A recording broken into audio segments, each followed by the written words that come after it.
You're listening to a production of SportsLink Digital Radio.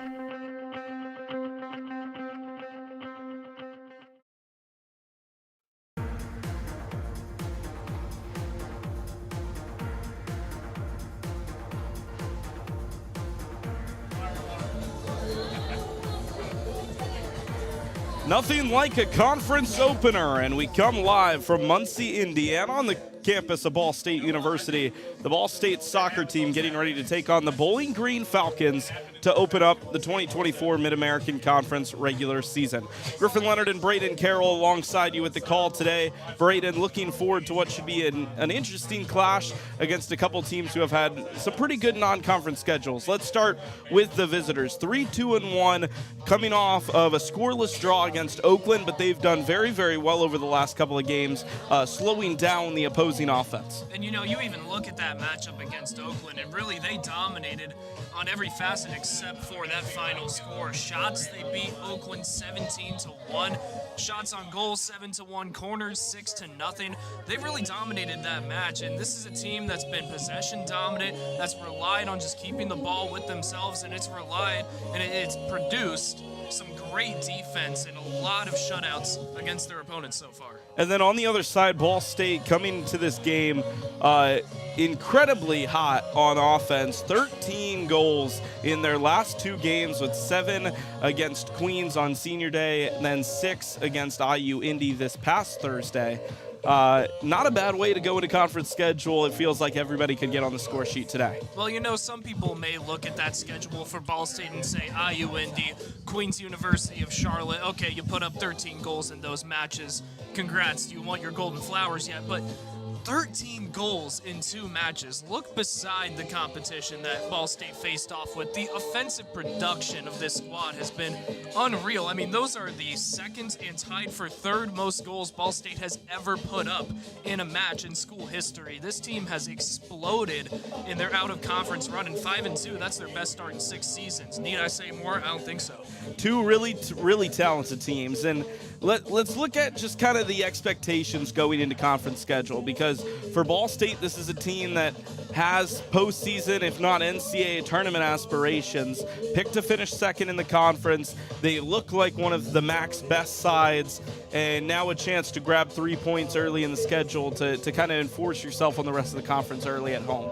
We knew that this squad was going to perform in MAC play. I mean, the addition of Addie Chester speaks for itself. She is a dominant player. Coach Wright described her as potentially one of the best players in the MAC, and they're heading into MAC play with so much swagger, and it's not just from Chester. It's from Delaney Caldwell, it's from Avery Fenchel, it's from their entire back wing, their defenders. Everybody has stepped up big time. I mean, think about this. Right now, they're 11th in the MAC in saves. They're 11th in the MAC in saves, and 5-2 this season. They haven't had to make saves this season. They have dominated this stretch, and they're ready for MAC play. Yeah, it's interesting because looking at Ball State's 2 mainstay goalkeepers in Grace Kanapatsky and Kate Palante, both of them not really the most impressive save percentages, but as you're right, they just haven't had to make a whole lot of saves in general. Looking at the other side, Bowling Green, they come in with a brand new coach in his first season, Chris Fox, with this team coming from Moorhead State, trying to make his impact here in the western part of Ohio for Bowling Green, and he's trying to implement his culture, and it's a journey, but I think he's gotten off to a pretty good start as we head into MAC play. You consider the challenges that this Bowling Green State team has faced so far. I mean, this is a coach who's bringing in a positional, possession-based offensive scheme compared to what was a very aggressive scheme in Bowling Green's 10-6-2 campaign last season. He's got more underclassmen than upperclassmen in this starting 11, and they're still producing a winning record through 6 matches. Excuse me. He's been able to step up, and 0-0 tie against Cleveland.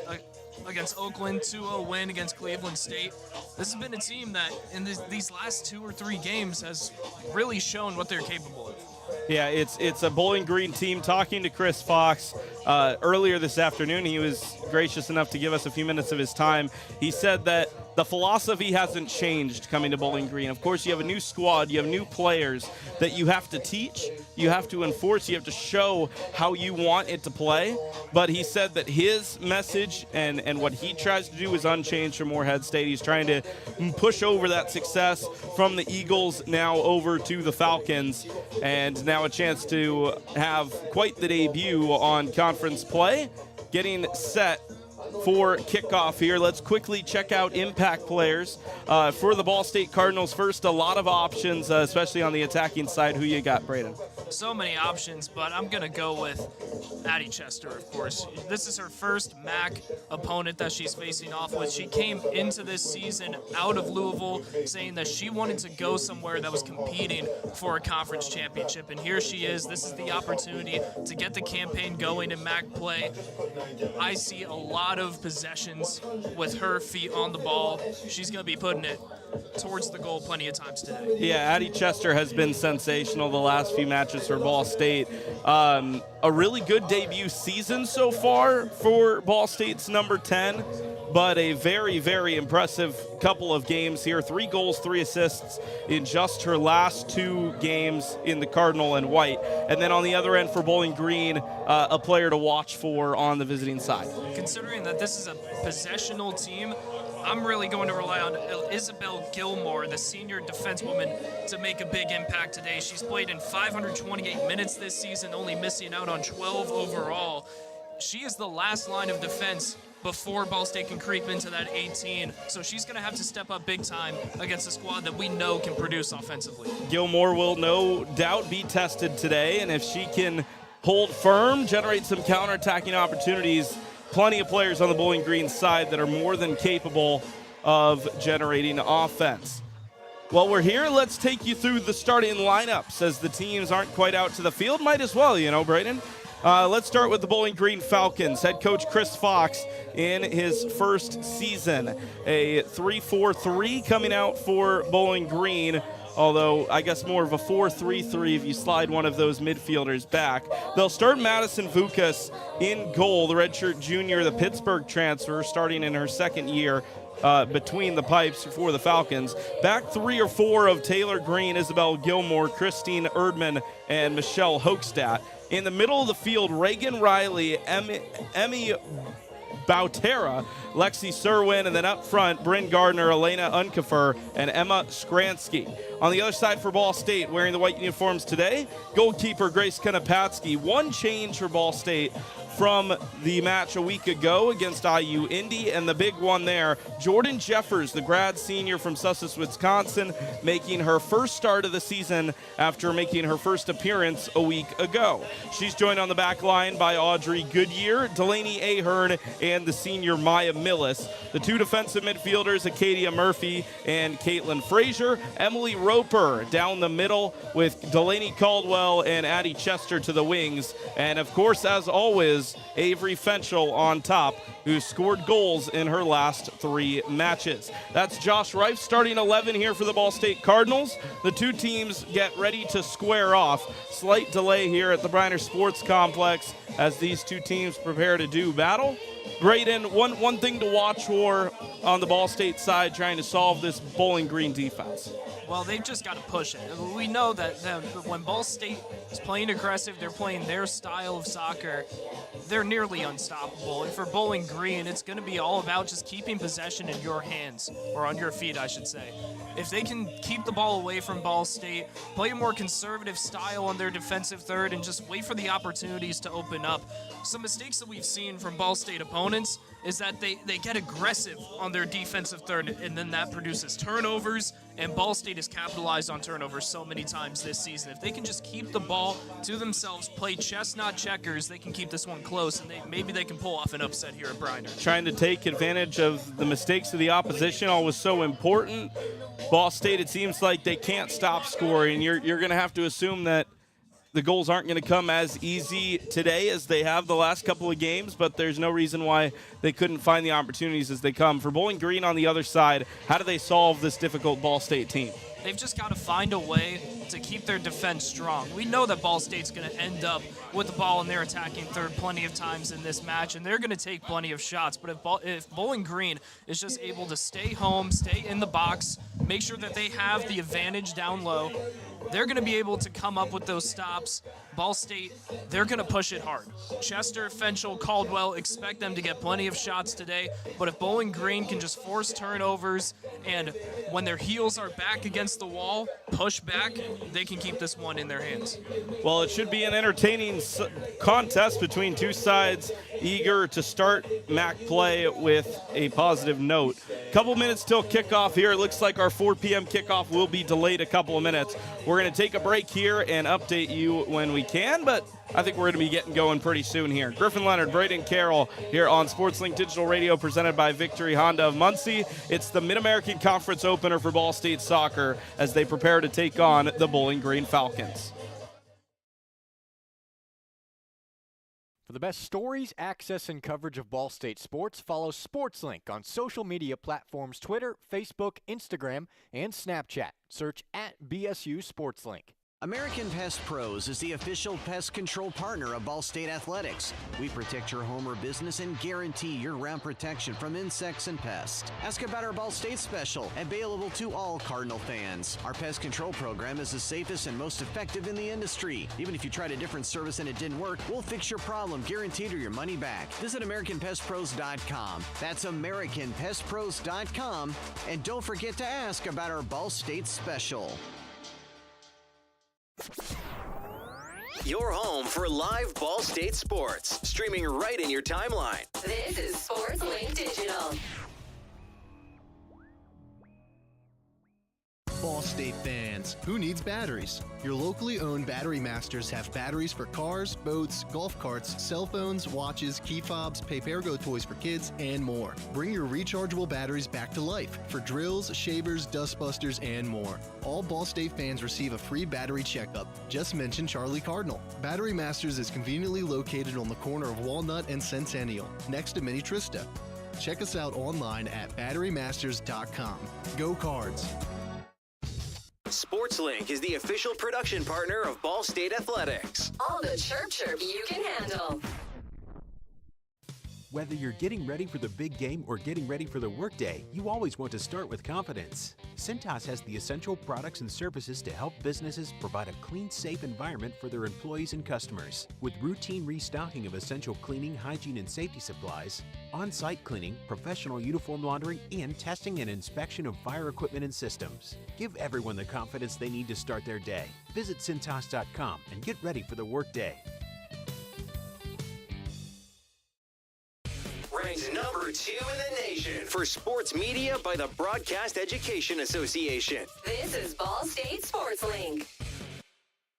Victory Honda of Muncie. We're not just another car dealership, and here's why. We stand behind every car we sell and are dedicated to helping our customers save time and money. All our pre-owned cars undergo a rigorous 182-point inspection and come with a 90-day warranty to ensure that you're getting a Victory quality vehicle. Plus, you'll get 2 years of complimentary oil changes and tire rotations. We're part of a top 15 dealership group and have an enormous selection of vehicles with access to inventory at over 45 locations. You always get more for your trade and the best possible rates with us. We have an excellent relationship with hundreds of lenders. Our exclusive Car Doc maintenance and membership program will help you save hundreds of dollars in the process of maintaining your vehicle. Lastly, our state-of-the-art body shop and certified technicians perform high-quality repairs and paintwork on most vehicle makes and models. Victory Honda of Muncie. We're not just another car dealership.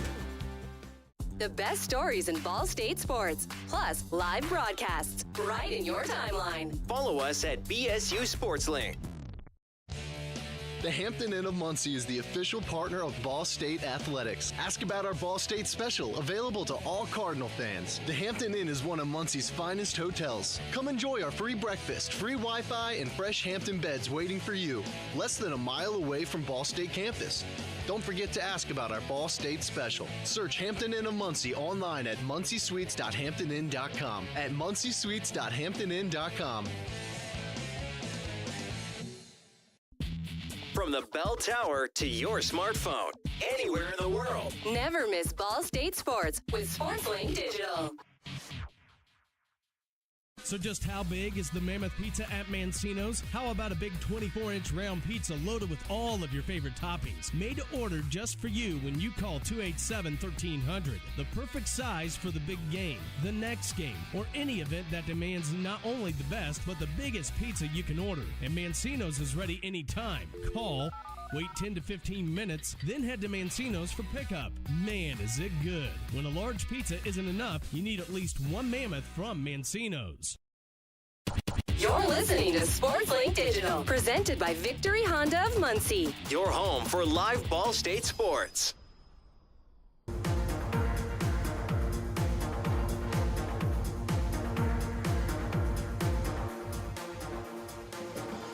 The anthems and the lineups have concluded here at the Briner Sports Complex. It's about time for kickoff. Griffin, Leonard, Brayden, Carroll alongside for today's Mid-American Conference home opener for the Ball State Cardinals. Just in case you missed it, let's recap starting lineups for the Falcons. Vukas in net, backline of Green, Gilmore, Erdman, and Hoekstad. In the middle, Riley, Butera, and Serwin. And up front, Gardner, Unkerfer, and Stransky. For Ball State on the other side, Konopatsky in net. Back four of Millis, Ahern, Goodyear, and Jordan Jeffers. Murphy and Frazier with Roper down the middle. On the wings, Caldwell and Chester, and Fenchel, the attacker, up top.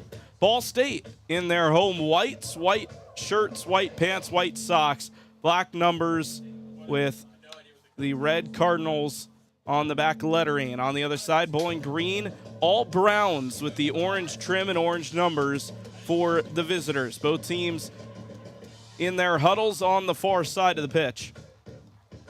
Just a moment away from getting this going.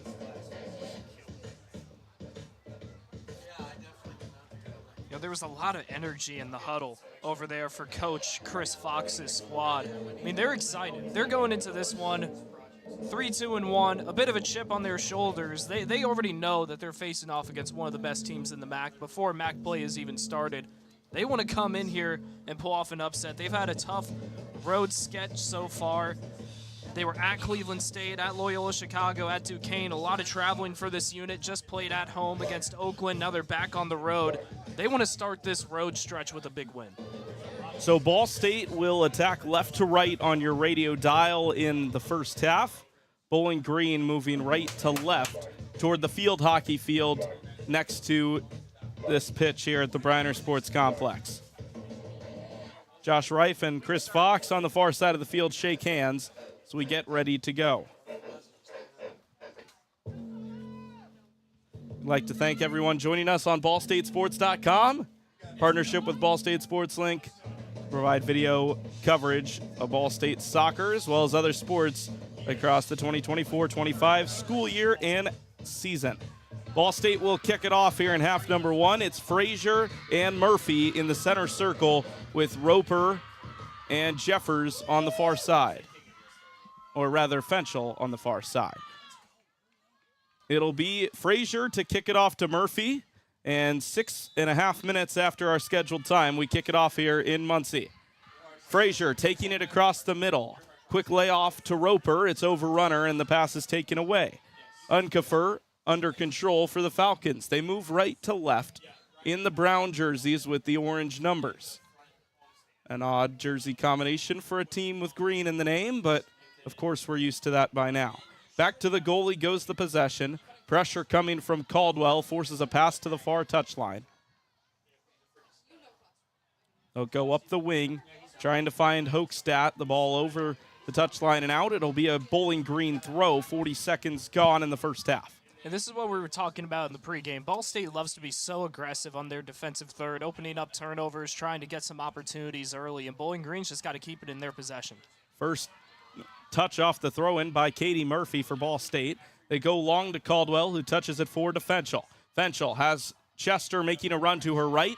She's touched off the ball, and Bowling Green with good defensive work here in the opening minute. There's a giveaway. That's Jordan Jeffers making her first start of the season. Tries a quick layoff to Chester. It's taken away. The ball moves to midfield for Bowling Green's possession. Gardner works it out of traffic. Bryn Gardner making her 7th start of the season. Sister of Emily Gardner, who wears the number 3 currently on the bench for the Falcons. Back to the keeper and Vukas. Going to be interesting to see how these teams feel each other out in the first couple minutes, see which team really decides to take the wheels off early. Seems like Ball State's already just going aggressive, hard press in their attacking third against Bowling Green, and that's where the inexperience of Bowling Green's young starting 11 is really going to show here. Touch pass to Erdman, who goes long up the left wing. She's got Gardner. Gardner chasing it down, low ball into the box, the offside flag up on the far side of the field. The shot whizzed wide far post, but the whistle had gone long before that. It'll be a free kick for Ball State, but Bowling Green testing the, stretchability of the Ball State back line here in the first couple of minutes. And that's going to bring Bowling Green a lot of confidence. Here before 3 minutes have even gotten off the clock, you're already breaking down low, just outside the 18. Gardner pushing the pace pretty well, and the Falcons, they know now very early that they can push against this Ball State team effectively. 3rd minute, free kick goes long to midfield. Chester trying to get there after a couple of deflected touches. Instead, it'll switch possession back to Unkefer and the Bowling Green offense. Poor touch from Unkefer over the near touchline and out just at midfield. Quick throw into Roper. She touches it on for Chester. Chester trying to lead Caldwell on, but that's good defending from Reagan Riley, and the freshman pokes it away to the Bowling Green bench out of play for a Ball State throw. 3 minutes gone here in Muncie. Ball State looking to move it laterally once again. Caldwell brings it down off the throw-in. Caldwell with the shot, and it's off to the near post. A goal kick off to the left side of the net, and it'll be a goal kick for Bowling Green. Caldwell took that with some power. And really a miss like that early in this match is only going to bring you confidence, just knowing that those opportunities are going to be there. After the goal kick, Bowling Green trying to bring it out from the back. They do so with a nice give-and-go pass off the boot of Erdman, trying to lead on Unkefer, but they've lost possession. Chester racing up the right wing. She's got Fenchel. Heavy touch taken away by Serwin in the middle of the field. She tries to lead Unkefer up the pitch, and another poor touch from Elena Unkefer, who lets it out of play. Elena getting the start today as Ball State find themselves at the throw-in. She didn't start against Oakland last Thursday. The only change in the starting lineup from the last match for the Falcons. On the far end line, Chester trying to wrestle her defender away from the ball, wins a throw-in for the Cardinals about 5 yards away from the corner flag. 5th minute. Jeffers with the one-hop throw to Chester, but it's off her right foot and into the path of a Bowling Green defender who clears it away. Sails to the touchline, and after a wrestle for the ball, it'll be Ball State's possession. Fenchel, double teamed, spinning the corner, trying to remain on the ball. She does. That's good work from Fenchel. Takes the cross, and it's deflected out for a throw. Unkefer and Butera both really excelling defensively. You can see the double teams here on the near side along the throw-ins, stopping Ball State from pushing it down low. Cardinals trying to work it into the 18. It's cleared away, but only so far as Katie Murphy. Murphy off the right foot, deflected cross in. It almost finds its way to Fenchel. Fenchel running onto it, gets there in front of the corner flag, takes a cross in toward the near post, but it will go over the end line and out for a goal kick. Past 5 minutes gone here in the opening half, 0-0 between these two sides as we open up conference play. That's a great response there by Unkefer on the defensive end. A ricochet pass into the 18 off of Serwin, I believe, for Bowling Green. And Unkefer's there to respond to the incident, pass it back out, and then corners Fenchel, forces the goal kick. Butera on possession for the Falcons, pushing it back to her center back in Taylor Green. Green right down the middle. They go forth now to Hochstadt, who loses the ball, but just for a moment. They go long now right side. Maya Millis stretching out to push it out of play. Good work from the left back, who had to range to her left to prevent the ball from flying down the wing. It's thrown in quickly. Bowling Green trying to build possession in the opposing half. Some pressure from Murphy, but Bowling Green break it. They push it down the right wing, but the pass past the runner, and it will be a goal kick. The turf not doing the Falcons any favors that time. And still, they're able to force it into the attacking third. And with what we heard from Coach Fox, this wanting to be very possession dominant, very conservative, they're already playing aggressive and forcing it down there, keeping Ball State on their toes and forcing them to have to play conservatively in their defensive third. Goal kick doesn't quite get to midfield. Bounces to the right side where Chester will try to flick it up over her. Defender goes to the ground, and Bowling Green win possession. It's Gardner. Gardner switching it back to the middle. Overrun the pass, and it's Murphy now for Ball State. Chester getting the pass from Fenchel. Now goes back to Murphy, who tried to go right back to Chester, but it was behind her as Addie Chester had made a run. Throw in for Bowling Green. They take it quickly.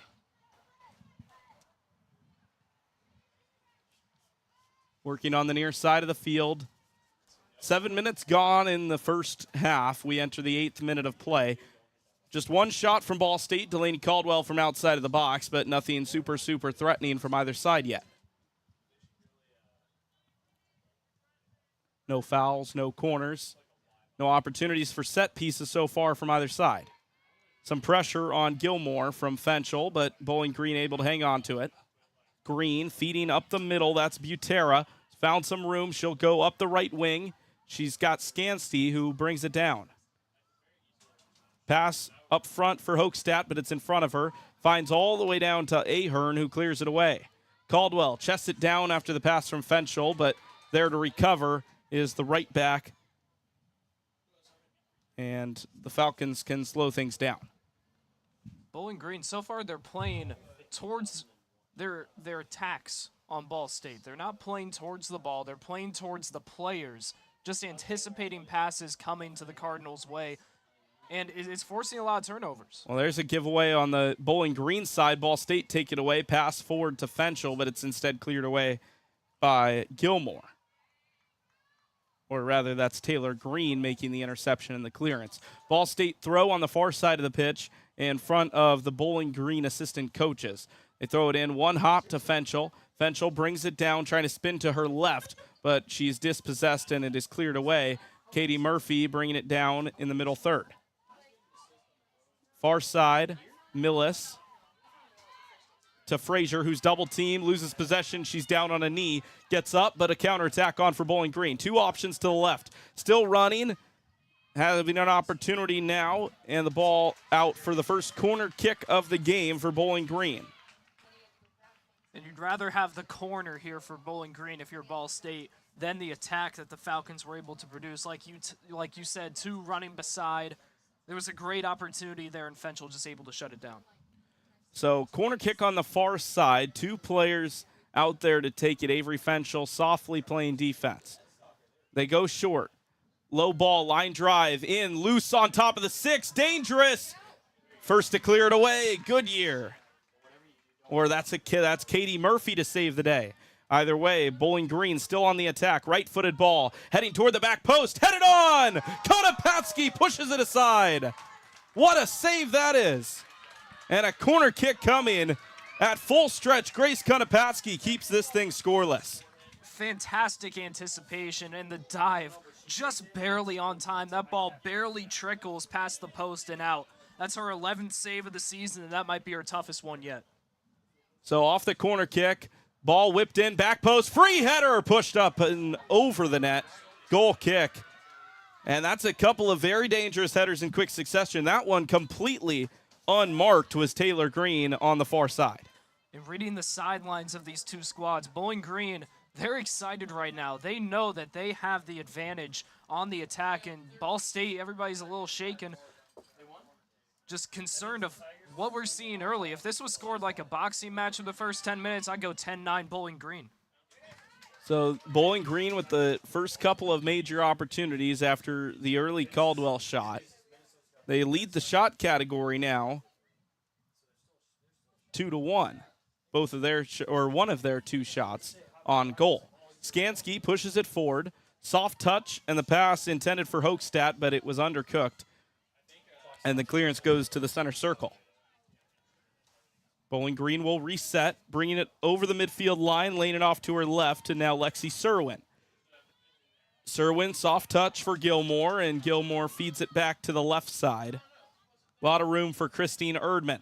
Erdman looking low, goes behind the defense, and now they're setting up something here on the left. Unkefer playing it in, cleared away on the first touch. Defensive work still strong from Caitlin Frazier, and it's another throw for Bowling Green. The Cardinals perhaps enduring more pressure in the last 3 minutes than I think they have in the last couple of games, Brayden. And these misdirectional passes Bowling Green is setting up right now, really catching Ball State off guard in transition. This is a Cardinal team that, in their opposing attacking third, they're able to force turnovers, but right now Bowling Green has them on their tippy toes. Taylor Green near touchline possession for the Falcons, and they'll switch the play to the right side.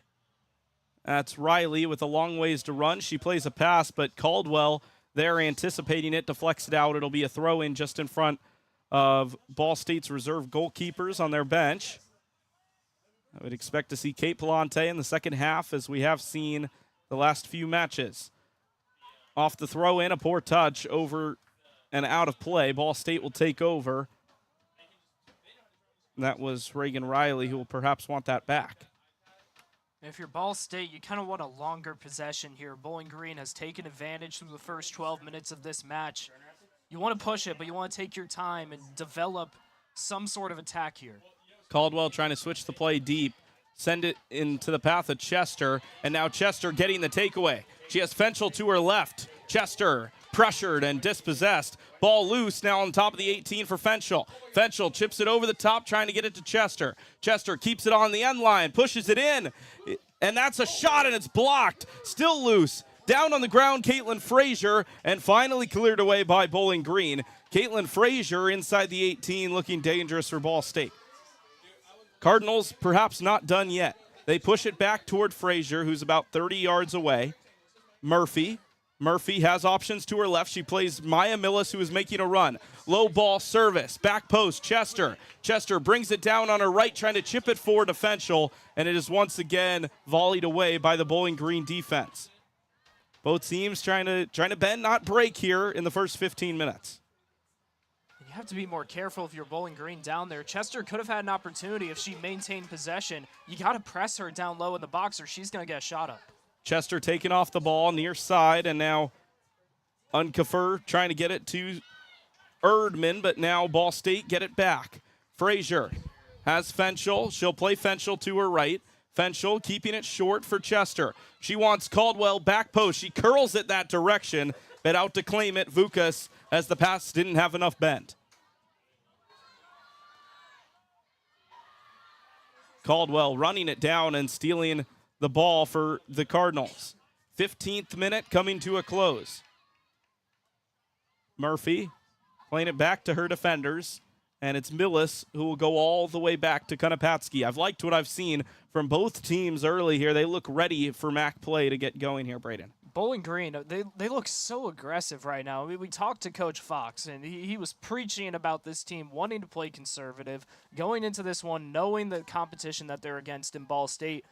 But they're pushing the pace, and right now, 2 shots compared to Ball State's 2. They're right there with the Cardinals, and Ball State, they're pushing their opportunities as well. Jordan Jeffers on the ball for the Cardinals. Her cross is deflected, and now it's a foot race to the near touchline. It'll roll out for a Cardinal throw. Jordan Jeffers getting forward here in her first start in 2024. Throw in cleared away quickly. Ahern heads it back into space, but out for a throw in as Unkefer guided it out over and out of play.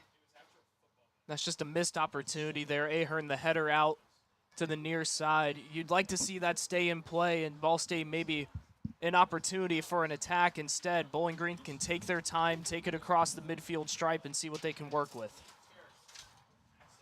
Play slowing down here. We're in the 16th minute here at the Briner Sports Complex in Muncie, Indiana. SportsLink Digital Radio. Here's a giveaway. Chester off a poor pass from the keeper, Vukas. Low cross, trying to find Fenchel, and it is cleared away. Murphy back in service, headed on by Fenchel. Looping to the back post for Caldwell. Headed first by Bowling Green, running to get there Serwin, who pushes it out. But Ball State not done yet. And that first chance, what a shutdown by Taylor Green down in the box. Chester receiving a turnover off of a poor goalkeeper pass, and it was Taylor Green in front of the ball, able to just get her body and make contact, force away what could have been an easy shot. Millis trying to lead Caldwell into the 18, but the throw in off of her left thigh and out for a goal kick. Bowling Green able to cede the pressure a little bit. 28.5 minutes to go in the first half. Cardinals leading the shot category 3-2. But Bowling Green certainly looking dangerous as well. Some more pressure from Fenchel. They get the ball back to Vukas, the Falcons. Gilmore with a little bit of a pump fake, so to speak, and the pass eventually heads to Riley, who pushes it out of play. A poor pass, and the Cardinals will take over. Bowling Green has to be careful on their defensive end. They're keeping the ball dangerously close to the net while Ball State is pressing defensively. Eventually, one of these passes back and forth down low is going to turn into a turnover, and Ball State, they can capitalize. Frazier on the ball. Caldwell outside of the box. Take you to strike with the right, but it's deflected and blocked immediately. Going the other way, Lexi Serwin for Bowling Green. But yeah, I was talking to Chris Fox about that this afternoon for Bowling Green and just trying to figure out how they're going to solve the Ball State defense. And he said that they're going to just try to hold the ball as much as possible. Even if they're not threatening at every moment, they just want to be in possession for the majority of the game if they can. And Coach Fox has confidence in his team to be able to handle that pressure from Ball State and continue to hold possession even if it looks a little scary at times. Of course, a couple of giveaways might challenge that as this game goes on, but Fox and the Falcons content to let the pressure come to them and deal with it as we roll. And that's really going to be the deciding factor in this match, is how many times is Ball State going to force giveaways. Midfield possession trying to poke it along was Hoekstad, and it's out in front of the auxiliary scoring bench on the far side between the benches. A throw in for Ball State. Millis will throw it forward in the direction of Fenchel, headed on by Roper. Emily Roper scored 2 goals on Thursday against IU Indy, her first 2 goals of the season. Long ball roped in forward. Running onto it, Gardner for the Falcons. Goodyear trying to chase it down, and that's poked out for a throw. She had to chase it down because that was going to be a corner kick, but smart job by the sophomore from Missouri to keep this one a throw on the far side. Smart job, but you hate to see the ball trickle that far into Bowling Green's attacking zone. Now this throw-in, although it's not quite a corner, you can set up the same style of attack with a clean pass. Cross comes in from the far side. One-on-one in the box, headed up into the air. Konopatsky going to let her defense deal with it. It's Ahern challenging Bryn Gardner. Gardner brought down. Hoekstad going to her left side instead. Playing it forward, trying to find the run. That's Skransky in the middle. Back out to the left wing. Unkefer will push it to the left for Taylor Green, and now Bowling Green will reset. That looked dangerous for a second, Brayden. But Bowling Green, they're going to be content with keeping the ball towards the midfield circle and be patient, because ultimately, if they can win possession, they can win this match. Erdman, service in, deflected and cleared by Ahern, who's able to recover. 20 minutes gone in the first half in Muncie, still scoreless in the 2024 Mid-American Conference opener. Service ball rolling across the 6. Last touched, they'll say, by Bowling Green. It'll be a goal kick for Ball State after another quality ball in without that final finishing touch from the Falcons. Sigh of relief here for Ball State. Now you get the chance to get a clean goal kick, maybe send it to the stripe, and if the Cardinals win possession, go ahead, start up an attack. Bowling Green's been pushing the last 5 minutes. Maybe now it's your time to get one going. Long goal kick past the midfield line off a touch. Brought down by Bowling Green. Unkefer trying to establish possession for the visiting side. 21st minute. Cardinals and Falcons here in Muncie. Touch pass taken away and cleared. Long, but no one in the area for Ball State to get it.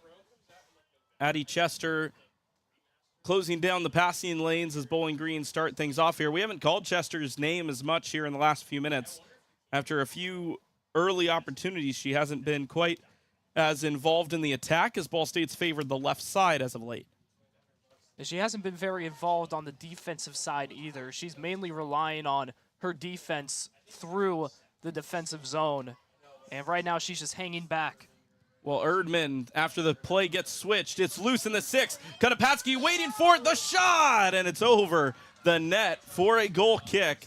Bowling Green once again threatening in front of Konopatski. Just a little hesitation there that time from the keeper. I would have liked to see her come out and challenge it. Hesitation. I love the touch by Emma Stransky. A little lob to try and get it over her head. Just left it with a little too much air, and that was a golden opportunity for Bowling Green. Long goal kick to Roper. Murphy pushing it forward, and the ball off the head of Christine Erdman for a Ball State throw just in front of us here in the press box. It'll be Jordan Jeffers wearing that captain's band in her return to action for the Cardinals. Jeffers, a player that's dealt with injuries for the last couple of seasons, very, very limited in 2023 after being a key part of the 2022 team. Out for the beginning of this 2024 season, made her debut a week ago, and finally getting the start for the Cardinals. Headed forward by Roper.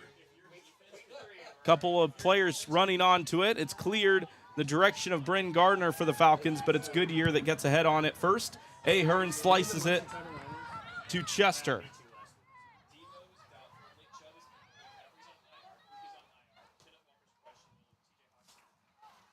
Chester, Ford.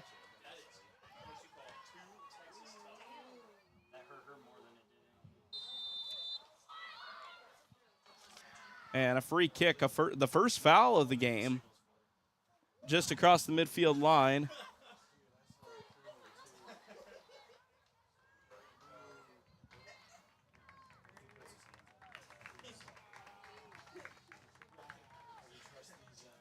So a free kick coming for the Cardinals. They'll send a few players in Roper and Fenchel on top of the 18. Chester and Caldwell on the wings. Now Chester will migrate over. Service coming in from Katie Murphy. It's a low one, headed forward by Frazier. She's lost possession. Counterattack could be on for Bowling Green. It's 5-on-3 in the Ball State favor. Long pass. Trying to get there is Gardner. Jeffers lets it roll up over the touchline. That's really good defending from Jordan Jeffers. Some complaints from, I think that's Unkefer down there that was running onto it in the corner. Instead, it'll be a Ball State throw. I like the officials' decision to just keep the foul away from that 50-50 battle towards the flag there, and good decision to just let it play out. Another Cardinal throw coming here. Scoreboard at Bryner Sports Complex still reads 0-0. 3 shots to 2 in favor, well, rather 3 shots to 4 in favor of the Cardinals. And coming up on the final 20 minutes of play in the first 45. Caldwell, half volley, trying to lead Millis into the play. Well sought out and taken away by the Falcons. It's Taylor Green on the ball. On the right foot dribble, brings it across the midfield line, services it off to Serwin. Onto the wing, Unkefer. First sub of the match for the Cardinals, getting ready to check in. And a lot of contact here. The ball jostling for possession. Fenchel draws some contact from Butera, and a free kick, as she didn't really seem very excited about all the contact she got from the midfielder from Bowling Green. And Butera just seemed not very pleased at all with anything in that situation. She was hot with the contact there. That seemed a little personal, and I like the decision to call the foul there and prevent things from escalating. Chester flicking it on after the free kick. It's Green that gets there first, and now Bowling Green chipping it near side for Erdman, but it's out for a throw-in. We will see that substitute come on for Ball State. But first, we will have a hydration break. So, 25 minutes gone, Brayden, in the first half. Nothing to show for on the scoreboard, which feels a little odd in this stadium now after so many goals in the last couple of matches for Ball State. But they've had their chances. Bowling Green, however, looking very, very good in portions of the match. And really, Bowling Green is playing their style of soccer right now in this match. They are controlling possessions. They're on the attack. They haven't made enough mistakes to warrant any true worries over there on the sideline for Coach Fox on the defensive end. They look strong. They look strong right now. They're playing their style. And Ball State, they're the ones that are being forced to respond. And that's something that we really didn't expect in this match. We expected Ball State to be pushing the pace, get plenty of shots on goal, get Chester involved, get Fenchel, Caldwell involved down there. And right now, they've just been on happy feet and forced to respond to this Falcon squad. So what's got to change? They're going to have to find a way to force turnovers. That's going to be the key here, because Bowling Green, they're doing something that does worry me. When they're down there on their defensive third, they're keeping the ball very close for far too long to the net. And with Chester, she's going to be able to intercept those passing lanes. We've seen her stalking throughout this match so far. If she can get in the way, force a turnover, she is a facilitator down there, and she can produce, she can get the ball down, cross it towards the net, and it's danger zone there. Well, let's take a look at our early team stats here. Cardinals, as mentioned, leading the shot category 4-3, but Bowling Green with the only shot on target here in the first half so far. Konopatsky with a great save to keep this one scoreless. Ball State in the shots, it was Jeffers taking the one. Caldwell accounts for two of them with Caitlin Frazier, the fourth and final, which was blocked. On the other side for Bowling Green, it's Bryn Gardner who had one of the attempts for the Falcons. Taylor Green, one of them, and then, of course, Isabel Gilmore off of the set piece with that great chance palmed away by the Ball State keeper. So just a few shots, one offsides for Bowling Green, a couple of fouls conceded by the Falcons, but a pretty quick, fast-moving game that just hasn't really had the finishing product yet to show for it. That's exactly what's been going on. It's been fast. Although Bowling Green likes to keep possession, they're pushing it at the same time. Ball State always pushing it, but nothing has been finished so far. We talk about only 5 shots so far in this match. We expected way more heading into this one, especially from Ball State. It's just been closing defense so far between these two squads. Bowling Green knows their assignment. They know that Ball State is the most dangerous offensive squad in the Mid-American Conference, and they're playing to such. And Ball State, they're playing their style of soccer defensively. They're able to shut down Bowling Green. Konopatsky cleaning up on that amazing save earlier in this one. It's almost a stalemate here in this first half. So we have our first substitution of the game out of the hydration break as the teams back onto the field. Ball State going left to right, and the Falcons going right to left, 0-0 with under 20 to go in the first half. Ainsley Schofel, the first substitute of the game. She comes in for Jordan Jeffers, and she throws the ball back in to begin play once again. Bowling Green able to take possession quickly off of the throw. Taylor Green back to her keeper in Vukas, who goes right back to Green on the left side of the 18-yard box.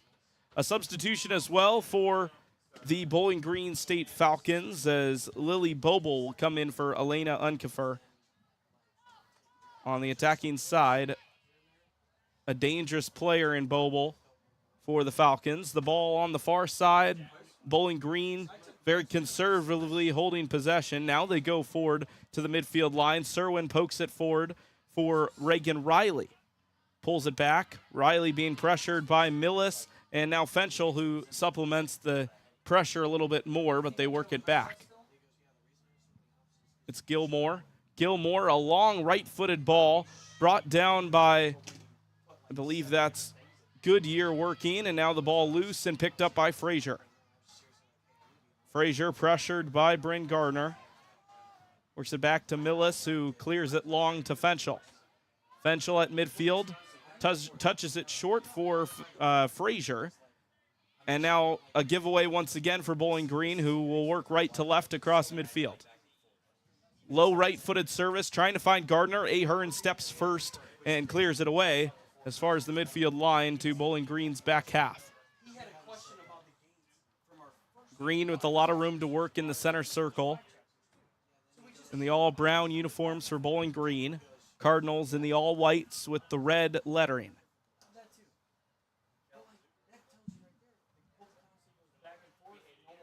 Green, little ball roll to get it by Fenchel, now can run. Green pushes it far left side. Erdman into the 18, but Konopatski will get there as the run wasn't made to the near post as Erdman was hoping. Erdman wanted Boble there, coming down into the box to get something up, a pass to a cross, and she just left it a little too strong heading out. Drop kick long, jostle for possession, and Schofel able to head it forward where it's brought down by Frazier. Frazier hooking it around Butera. She'll go long, trying to get the pass into Caldwell, but it's taken away. And Serwin could go right to left for the Falcons.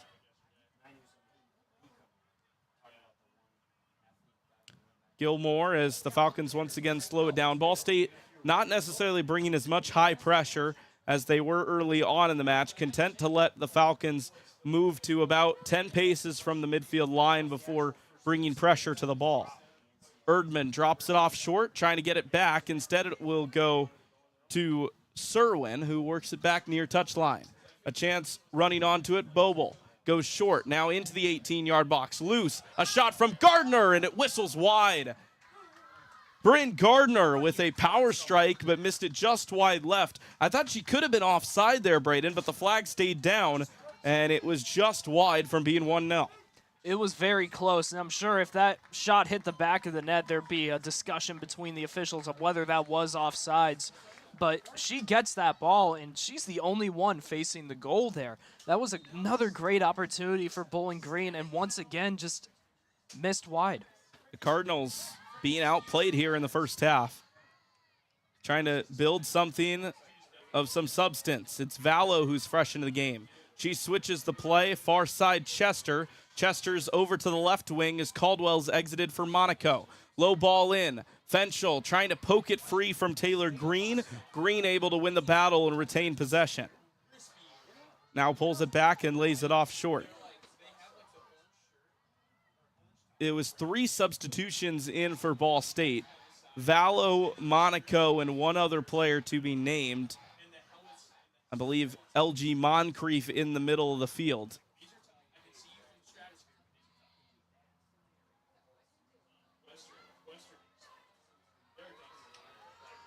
Working strong, and Vallow nearly getting there.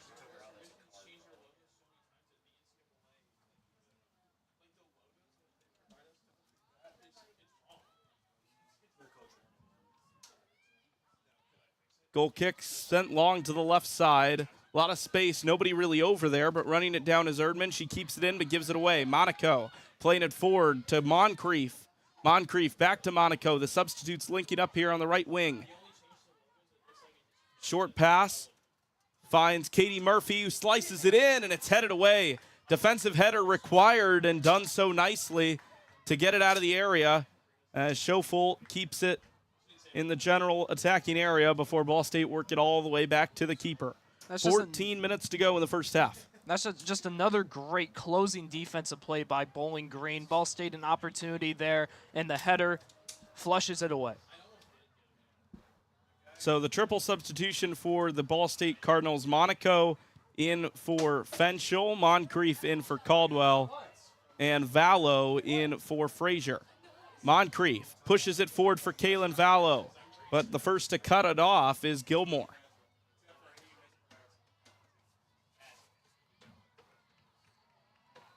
Cardinals keep possession on the far side. Millis carves the ball in there for Roper. Emily Roper brings it down on the right foot, now onto her left. Toe poke pass to the left side, it's Chester. Taking a shot, curling it, and it's scooped up on a hop by Vukas. Strong chance and a shot from Chester. Had to be saved, but an easy save in the end for the visitors. And ultimately, just getting a shot on goal for Ball State, that's going to help them in big ways. It feels like for the last 10, 15 minutes, the Cardinals haven't been able to get anything towards the net. And right there, although ultimately, barring a massive mistake, that was going to be a save no matter what for Bowling Green. It gives the Cardinals some confidence on offense that they can send the ball down low and put up some solid opportunities. Ultimately, that's a shot on goal. For the Falcons, they have possession in the center circle. 33rd minute of play in the first half. Still 0-0, but the chances ramping up for the Cardinals offensively. Near side possession, and the ball poked out, an errant pass in the direction of Erdman. It was guided out of play by Monaco, and a throw-in coming for the Cards. A substitution either side before we get there. Addie Chester will head to the bench for the first half. She's replaced on the far side by a player to be named. You have to think what Bowling Green is going to do with these final 12 minutes and what Ball State is going to do. I wouldn't be surprised to see the Cardinals really push it here towards the end, try and put some more shots on goal and ride the momentum of Chester's opportunity. And for Bowling Green, I would be pretty content with a 0-0 score at halftime. Long ball sliced forward off the throw-in, brought down, and possession lost. That was Serwin trying to chest it down, and it'll go all the way back to Konopatsky. Ball State slowing things down. Those substitutions, Elena Quinn in for the Ball State Cardinals. First action in a few matches for Elena Quinn. She comes in for Chester, and Emily Haller in for Bryn Gardner. Here's Monaco. Monaco, far post, service, and it's pushed away. Pushed away by Vukas, just out of reach of Elena Quinn, who came flying in. And that was nearly a heck of a return for Elena Quinn, who we haven't seen in a couple of weeks, nearly finding space for an opener. Ball State took advantage of a little bit of an advantage player personnel-wise. Number 29, Lily Boble, a little shaken up, couldn't get past towards the defensive end, and Ball State took advantage, getting it low, getting an opportunity. But again, great close by the Falcons to shut down. Serwin with possession off of the possession going back and forth, and Green pokes it forward to her right. It's taken away. It's Vallow for Ball State with options to her right. Instead passes it back for Roper. Roper leading Moncrief on. Just outside of the 18 on the far wing. Moncrief switching it back to the middle of the pitch for Murphy. Murphy goes low. Monaco letting it roll on through for Schofel. Schofel keeping it in, slicing it toward nobody in the middle, and it's cleared by the Falcons.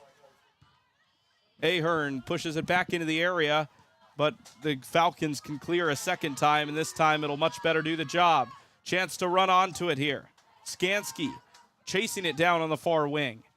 Guarded, trying to shield it off is Millis. It'll be sliced toward the near post, and Konopatsky into her clutches right on the end line on the near post.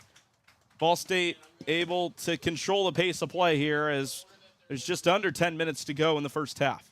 And that's great anticipation by Konopatsky, pinning herself between the post, staying in front of the ball, and leaving no chance and no doubt that she would end up with possession. A header touchdown by Murphy to Schofel. Schofel being pushed around a little bit by Boble.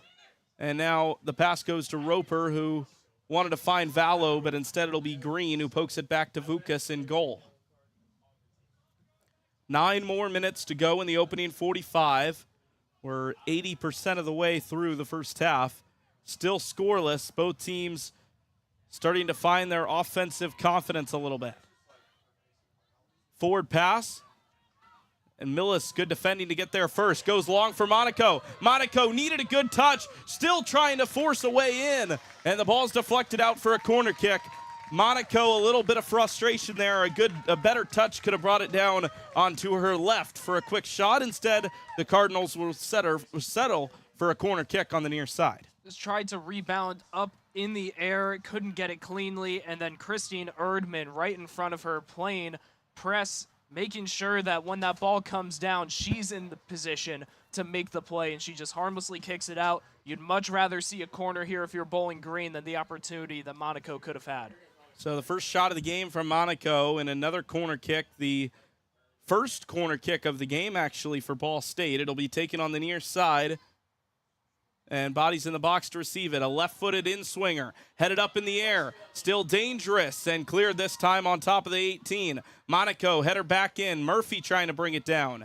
And finally, Gilmore clearing it away off the side of her boot. It'll have some spin on it. Roper trying to just guide it out, but that is stellar defending to get back to the ball. And Gilmore able to keep it at a throw. The senior defenseman, one of our impact players for pregame, just able to take advantage of a little bit of a slow development from Ball State. She was the one getting the touches there, and most critically, she forces throw-in instead of a corner, which is what could have happened if she wasn't as fast to the ball as she was. Kira Verberg into the game for Ball State, as is a Bowling Green Falcon. Vallow off the throw-in, brings it down, has to go back outside. The Cardinals can start there. Monaco dispossessed, trying to shield her body and bring it back. Jostle and now pushed out, and some applause from the Cardinal bench, applauding Monaco for a good defensive effort. I think they'll get her for a foul, though, on the end of the play with under 7 to go in the first. A little scrappy and a dangerous slide there to send it out. Maybe the officials didn't like that. It wasn't really a necessary slide in that situation. And now Bowling Green, you can send it deep here. Free kick from the defensive half of the pitch. They'll go back to the keeper and Vukas, who slides it to Green, working right to left. Bowling Green in this first half. This is a Bowling Green side that has not conceded many goals lately. They've been able to hold Ball State steady here and have a few chances of their own, but neither team able to get onto the board in the first half. Ball out of bounds just in front of Josh Reif, who tosses a one-hop pass to his defender, throws it in the path of Roper, off Roper's leg and out of play. You're Bowling Green with these last 6 minutes. Maybe play a little conservative. If there's an attack opening, take it. But for the most part, 0-0 at halftime is something to be very satisfied with, especially with the way that on the stat sheet, it feels like the Falcons have been in control so far. Couple of players in for Bowling Green as they try to find a couple of answers here at the end of the half. And it's Lauren Mahoney and Haley Wolf in for the visitors. Mahoney scored 2 goals in her debut for Bowling Green, a true freshman this season. Came in and bagged a brace on debut. Hasn't quite found the offensive just expertise that she had in the first game since then, but she's been rewarded with a few minutes here and there as a result. Slicing ball, hooks wide of the right post, and out for a goal kick as the service came off the edge of the boot, and now 5 minutes to go in the first, still 0-0. Just a little too fast-paced on the attack there for Bowling Green. Would have liked to see it slow down, take another pass before you try and send a cross in. And now Ball State, they're the ones who are going to be able to open up their playbook, see what they can do here. 5 minutes to go. They have the chance for at least 1 or 2 attacks here.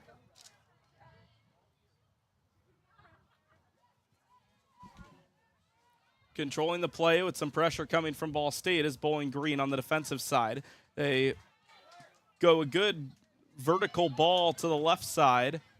That'll be an opportunity to bring it down for Wolf. Wolf and now Serwin. Back to Green. Taylor Green has kind of been that option for Bowling Green on the defensive side. The attack isn't working. You get it back to her. You know she's going to control it and be able to set something up. She's one of the more reliable players on this squad. 4th in minutes played this season, 525. She's only missed 15 this entire campaign. And she has been the stronghold of the defense for Bowling Green, and we've seen it so far. She's been up top around the circle, making plays, down low in the box, preventing Ball State from getting these attacks in. And she's been a huge factor alongside the rest of this defensive core. Bowling Green go long, and so long that it's Konopatsky who comes out and claims it. But, yeah, Taylor Green, the sophomore from Plainfield, Illinois, started in all the matches this season, as you said, just that option defensively, able to turn defense into attack, but be that person to kind of calm down the team if things get out of control. Quinn trying to chase it down. It's cleared by Gilmore via the half volley. Goes as far as Ahern, who pokes it back to Schofel. Schofel letting it roll all the way to Konopatsky, and as it came off the head of Delaney Ahern, it's able to be scooped up by the keeper. And Konopatsky, she will step up, if need be, out of her box and make defensive plays. And she knows what she's doing. She has the confidence to step up, trust the rest of her defense to clean, and she'll make a play like that.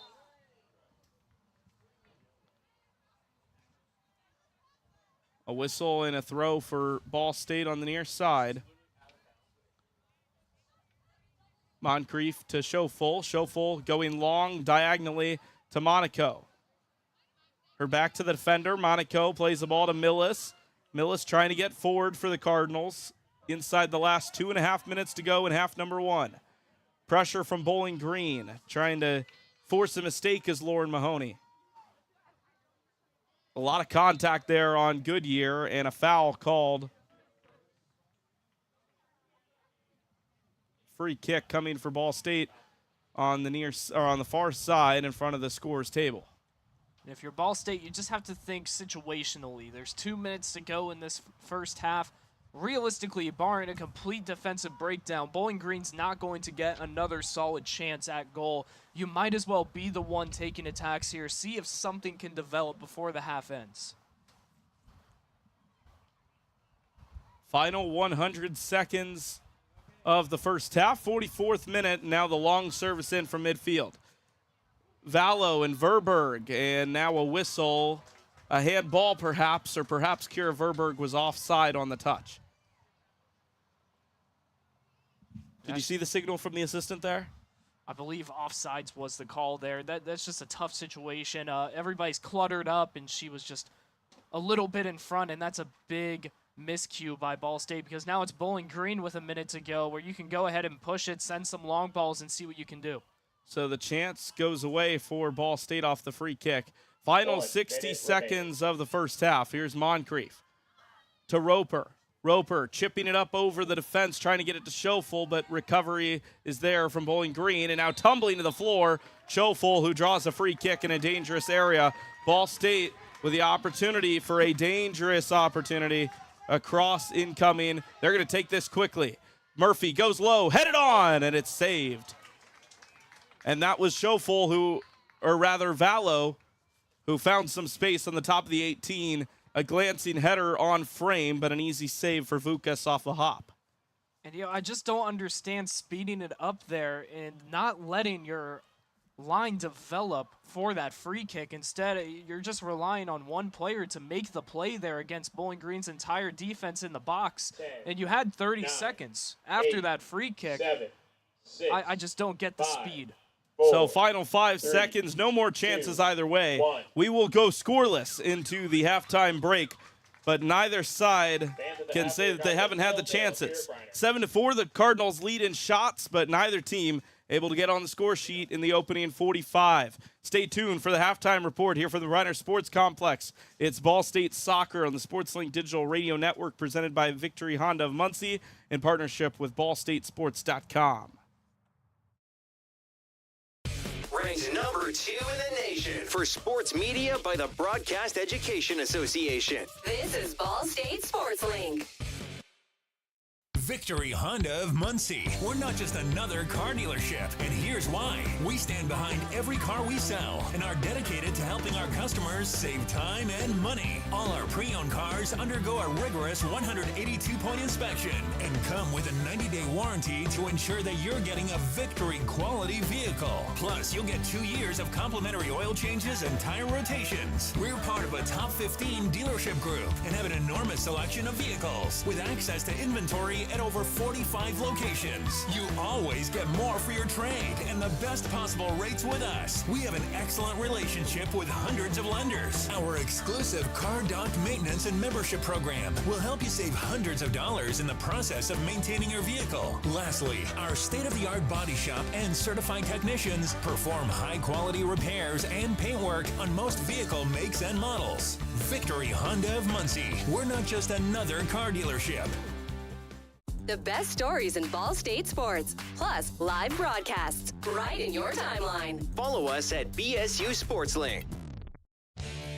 The Hampton Inn of Muncie is the official partner of Ball State Athletics. Ask about our Ball State special, available to all Cardinal fans. The Hampton Inn is one of Muncie's finest hotels. Come enjoy our free breakfast, free Wi-Fi, and fresh Hampton beds waiting for you.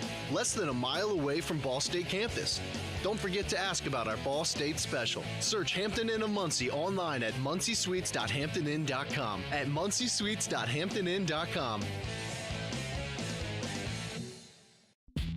From the bell tower to your smartphone, anywhere in the world. Never miss Ball State sports with SportsLink Digital.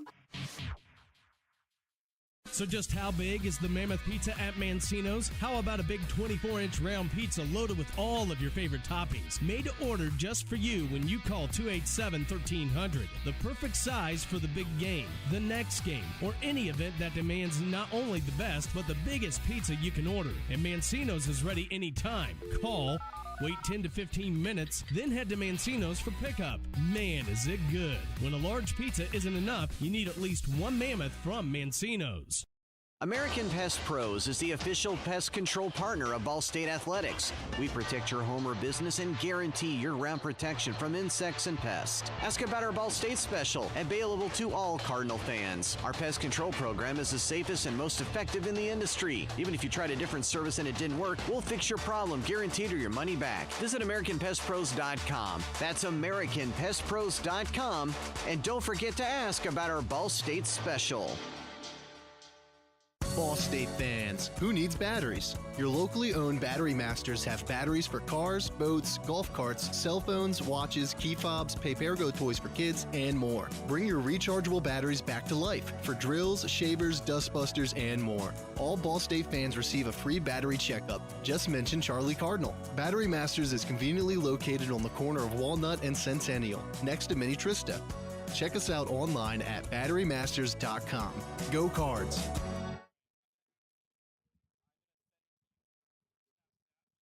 American Pest Pros is the official pest control partner of Ball State Athletics. We protect your home or business and guarantee year-round protection from insects and pests. Ask about our Ball State special, available to all Cardinal fans. Our pest control program is the safest and most effective in the industry. Even if you tried a different service and it didn't work, we'll fix your problem, guaranteed, or your money back. Visit AmericanPestPros.com. That's AmericanPestPros.com. And don't forget to ask about our Ball State special. You're listening to Ball State Football, streaming live with SportsLink Digital. Now back to the stadium.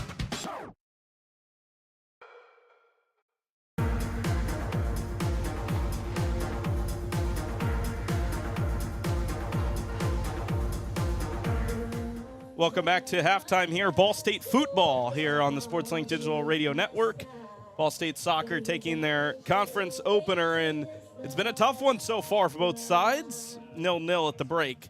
And Brayden, I guess we'll just start with you here. A couple of halftime stats and stuff to watch for an entertaining first half, to be sure. Right now you look at the stat sheet and it's just felt a little sluggish, but it's not quite what we've actually seen on the pitch.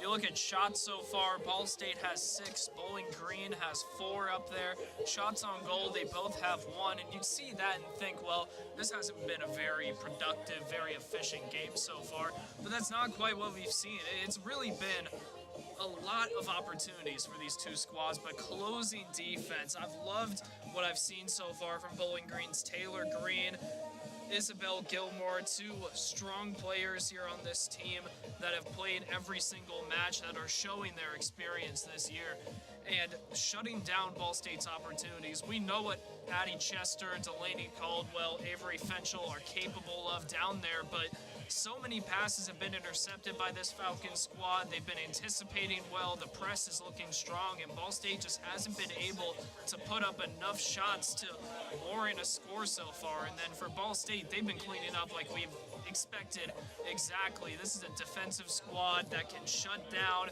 when they need to. Konopatski has looked unfazed in the box so far, with an incredible save. And Bowling Green, give them credit. Although Ball State's defense has been strong, they put on some pretty clean shots. They just have let them wide, let them over the goal, and eventually one of those is going to break through, and they're going to be able to put a point here on the board. It's going to be an interesting second half, because you look at what Bowling Green has done. They're just waiting to get one on goal, completely on goal. If they can do that the way that they've been pushing it, something will strike. And then for Ball State, they're just looking to break through this Falcon line of defense that has been unfazed so far. You look at stats elsewhere, the saves, both of these goalies have only faced one so far that they've had to get in the way of. And it's just been an interesting match. We're sort of waiting for the stalemate to break. It's been a game of chess between these two squads, and the ratings between these two seem to be pretty even. If you're Bowling Green, you want to keep doing what you're doing. Play possession dominant, play conservative, wait for the attacks to open up, not force anything. And if you're Ball State, you just want to keep playing the way that they have, where they're pushing, they're pressing in their defensive third, trying to force turnovers, trying to force giveaways. Eventually, Chester's going to keep getting in front of these balls, and one of them is going to hit her foot, and she's going to have an opportunity to pass or take a shot down there. We know what Ball State's capable of. This isn't the squad that put up 13 goals for nothing in the last stretch of 2 matches. They're capable, and they know that although it's been a slow, sluggish start to this match, goal-wise and shots-wise, they can still put them up. And if they just keep on playing strong defense, a turnover is going to create a shot eventually. Yeah, well, thank you very much, Brayden, for all of that. And at that point, we will take another break. Goalless here in Muncie as the Cardinals and the Falcons try to find an opener here in the second half. We'll be back in a couple here on SportsLink Digital Radio, presented by Victory Honda of Muncie. Whether you're getting ready for the big game or getting ready for the workday, you always want to start with confidence. Cintas has the essential products and services to help businesses provide a clean, safe environment for their employees and customers. With routine restocking of essential cleaning, hygiene, and safety supplies, on-site cleaning, professional uniform laundering, and testing and inspection of fire equipment and systems. Give everyone the confidence they need to start their day. Visit Cintas.com and get ready for the workday. The Hampton Inn of Muncie is the official partner of Ball State Athletics. Ask about our Ball State special, available to all Cardinal fans. The Hampton Inn is one of Muncie's finest hotels. Come enjoy our free breakfast, free Wi-Fi, and fresh Hampton beds waiting for you. Less than a mile away from Ball State campus. Don't forget to ask about our Ball State special. Search Hampton Inn of Muncie online at munciesuites.hamptoninn.com. At munciesuites.hamptoninn.com. So just how big is the Mammoth Pizza at Mancino's? How about a big 24-inch round pizza loaded with all of your favorite toppings? Made to order just for you when you call 287-1300. The perfect size for the big game, the next game, or any event that demands not only the best, but the biggest pizza you can order. And Mancino's is ready anytime. Call, wait 10 to 15 minutes, then head to Mancino's for pickup. Man, is it good. When a large pizza isn't enough, you need at least one Mammoth from Mancino's. Pepsi Zero Sugar has a new, better flavor. A Zero Sugar Cola has never tasted this good. But we don't expect you to take our word for it, so we're putting it to the test. Starting with me. My mouth is watering already, so I think we can skip the drum roll and get right to the main event. Cue the fireworks. We have an official best Zero Sugar ever. It's delicious, it's refreshing, and it's so good you'll need to try it for yourself. Trust me. Pepsi Zero Sugar. Zero never tasted so good. That's what I like. Standards. High standards. That's what sets teams apart. It's also what sets us apart at Pridemark Construction. We're not alone in holding our standards high. Ball State University is among those who do. That's why we're proud to sponsor the Ball State Athlete of the Week. High standards in everyday performance is everything in sport, as well as business. Join us in our pursuit of excellence. Join Pridemark Construction for your next building project and in our support of Ball State University's Athlete of the Week. Ranked number 2 in the nation for sports media by the Broadcast Education Association. This is Ball State Sports Link.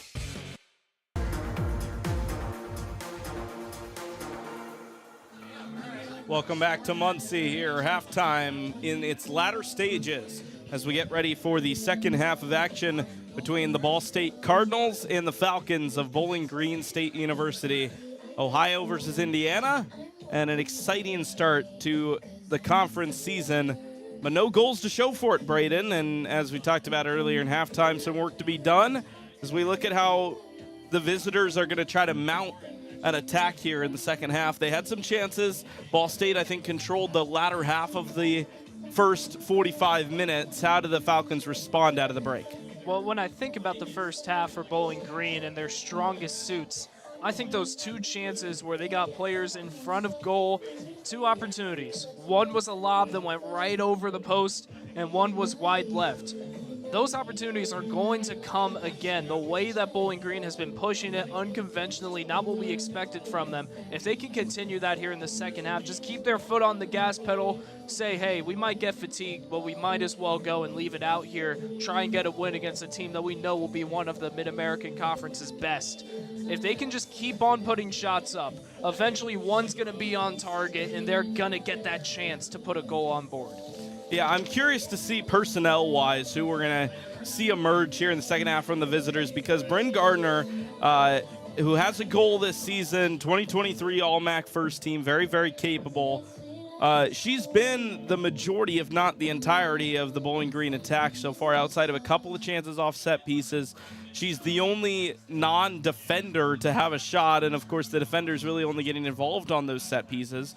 Gardner has a couple of shots, but hasn't been able to find the target. I'm curious if it's more of Gardner or if we get a couple other bodies into the box and an opportunity for the Falcons with some other numbers on the back of the jerseys. For Ball State, on the other hand, I want to see more of Addie Chester, don't you think? Absolutely. She has tried to put opportunities up. We've seen the amount of times that she's trying to intercept passing lanes when they're playing defensively in Bowling Green's box. She just hasn't gotten shots yet. And that's what we expect from Addie Chester. You think about the season that she's having so far, and she has been the main attacker for this squad, the main facilitator, and we just haven't seen that yet. Bowling Green has clearly put emphasis on her, red circled her name in the preparation of this match and said we need to shut her down over everybody else, and it's working so far. And we either need to see her get more active or need to see Delaney Caldwell, Avery Finchel step up big time here in the second half. One thing that I want to note, this was a squad that against IU Indy, right out of the second half, 3 goals in the first 7 minutes. We know that they can head out of the break and put up some production. That's what they need to do here as well. Catch Bowling Green off guard. We've seen them sort of play conservative at times. Select times they're playing press against Bowling Green in their defensive third. At other times, playing a hard press. At other times, they're just sitting back and leaving a lot of green grass around whoever's got the ball. I want to see a strong attack in the first 10 minutes. I want to see Ball State push it, emphasize Chester, emphasize Caldwell, and see what they can produce there, and then go from there. A couple more minutes before we get going here in the second half. Professors on the pitch day here at Briner Sports Complex. Each Ball State soccer player nominating a professor to be recognized here during the halftime break. They each had to take a penalty kick. I think we saw all but one go in. It was a pretty good showing from the professors. Max Van Dongen, media professor, and others being the recipients of that honor. Have you had Max for a class? I haven't yet. I Okay. haven't. I want to, because he seems like a very chill guy from what I've seen from him so far. I will say this about what we just saw during the half break. No goalie is crazy. I would have liked to see a little competition out there. I understand we want to give them an easy goal, but let's put a little pressure on them. Let's have some stakes here. Yeah, interested to see as far as the goalkeepers go. You bring a good point, because when we look at the goalkeepers, there will be a goalkeeper change as expected. Kate Palante will take over for Grace Konopatsky. And I think the hope is that she makes it a little harder for Bowling Green to score than the halftime goals that were scored by the professors. And you know what would have been a great warm-up for Kate Palante? Out there against the professors, but I guess not. I guess not. We're just going to give him an easy chance. I have a feeling the shots taken wouldn't have had the same kind of pace that Bowling Green's would have. Maybe not the best warm-up. There were a few slow rollers there. There were a couple where you had to watch it like a snail. There was one I didn't think was going to get over the line. There were a couple. I was a little concerned. Not much gas on some of those shots. All right, well, the real soccer players have taken the pitch once again here as we get going for the second half, as both teams will switch sides. Bowling Green working left to right, Ball State going right to left, and the whistle goes as the second half gets going. Bowling Green kicks it off. They'll go left to right. Frazier off of the long ball off the kickoff, pokes it out. It'll be a throw-in for the Falcons. Outside of Kate Palante, no changes that I see initially on the field from either side. As the throw one hop to Millis, who volleys it forward for Fenchel. Fenchel trying to turn to her right, but that's good insight and a takeaway from Gilmore. So Kate Palante into the game for the Cardinals for Konopatsky. We'll see how the freshman looks. The freshman from Westfield getting 45 minutes, as is customary the last few weeks for Ball State. We'll see what she can do. She's looked somewhat comfortable in net the last couple of matches, but important to note that once each match has had a little bit of a struggle. A goal went in that probably shouldn't have in both matches. The most recent, Cassie Rodriguez scoring for IU Indy on a ball that kind of just settled down on top of the 18. Palante didn't come out for it, waited for the ball to come to her, and it allowed Rodriguez to get in on net, and she finished it off. Of course, the game and the result well enough put to bed at that point, so it didn't matter, but still, Coach Reif, I'm sure, taking notes. About a minute and a half gone in the second half. It's central defensive midfielder of Butera. Trying to work it to the right side. She gets it to Riley. Back to Butera. Not a whole lot of pressure from Ball State early on. They've shifted Roper up the pitch a little bit where she's there as kind of a second attacker, and the Cardinals have instead shifted the wingers down just a tad into more of a traditional 4-4-2. Here's Fenchel off the takeaway from Murphy. Gets it right side. Chester has a couple of options. Addie Chester lays it off short. Fenchel couldn't get the foot on the shot. It's still loose, chipped goalwards, and caught by Vukas. Fenchel's going to want that one back. She just didn't time up the contact. And a great close by Isabel Gilmore. I think everybody thought Chester would be the one to take the shot there, except Gilmore. Great anticipation, waiting for the pass. She gets in the way of the shot afterwards, and the difference between a goal there. Hochstadt rolling it slowly forward. You know, off topic, Griffin, but have you ever seen a goalkeeper wear 85? That seems like it's an interesting number. Tight end over at the goalkeeper position for Bowling Green. Loss of possession for Bowling Green, and Maya Millis chips it forward, trying to get it to Caldwell. It runs past her, but falls to Fenchel. She'll lead Caldwell on, who takes a great touch, spreading it down the left wing, being chased by Green. Caldwell, low ball, and it will be a goal kick. Couldn't slice it back away from the goal. Instead, it just cuts across the line and out for a goal kick as runners were heading toward the penalty spot. And that's worth a round of applause for Taylor Green, closing in there and basically forcing Caldwell too close to the end line and having to take an awkward cross that really had no chance of getting to anybody there. Her closing ability prevented a clean cross and an opportunity for Ball State. Across the midfield line, going forward now, Bryn Gardner inside the 18, closing down contact, and a corner kick coming, but a great defensive effort from Goodyear, who I think wanted possession as well, but she got there first, and the ball last touched by the sophomore, a corner kick for the visitors. And with the ricochet on that ball, you would have thought that that was out on Bowling Green, since it was the Falcon crashing in from that side where the ball ricocheted, but regardless, corner coming. They go short. Ball loose in the 18, now bouncing away from that corner flag to the near side. It'll be chased down by Green. She's got Millis defending, left-footed cross curled in, popped up in the air by Murphy, and now cleared by Millis out for a throw-in for Bowling Green. Cardinals able to deal with the pressure once again. Right now it's the Falcons pushing the pace here in the early goings of this second half. We sort of expected Ball State to be the team going aggressive, but it's the Falcons keeping it in their attacking third and trying to set up a chance. Gardner back to goal. Gets it away from Ahern, passing it back to her defensive line. Hochstadt gets it to Green. Green looking, scanning the pitch for options. Slides it low to Gardner, who whisks it back to Gilmore.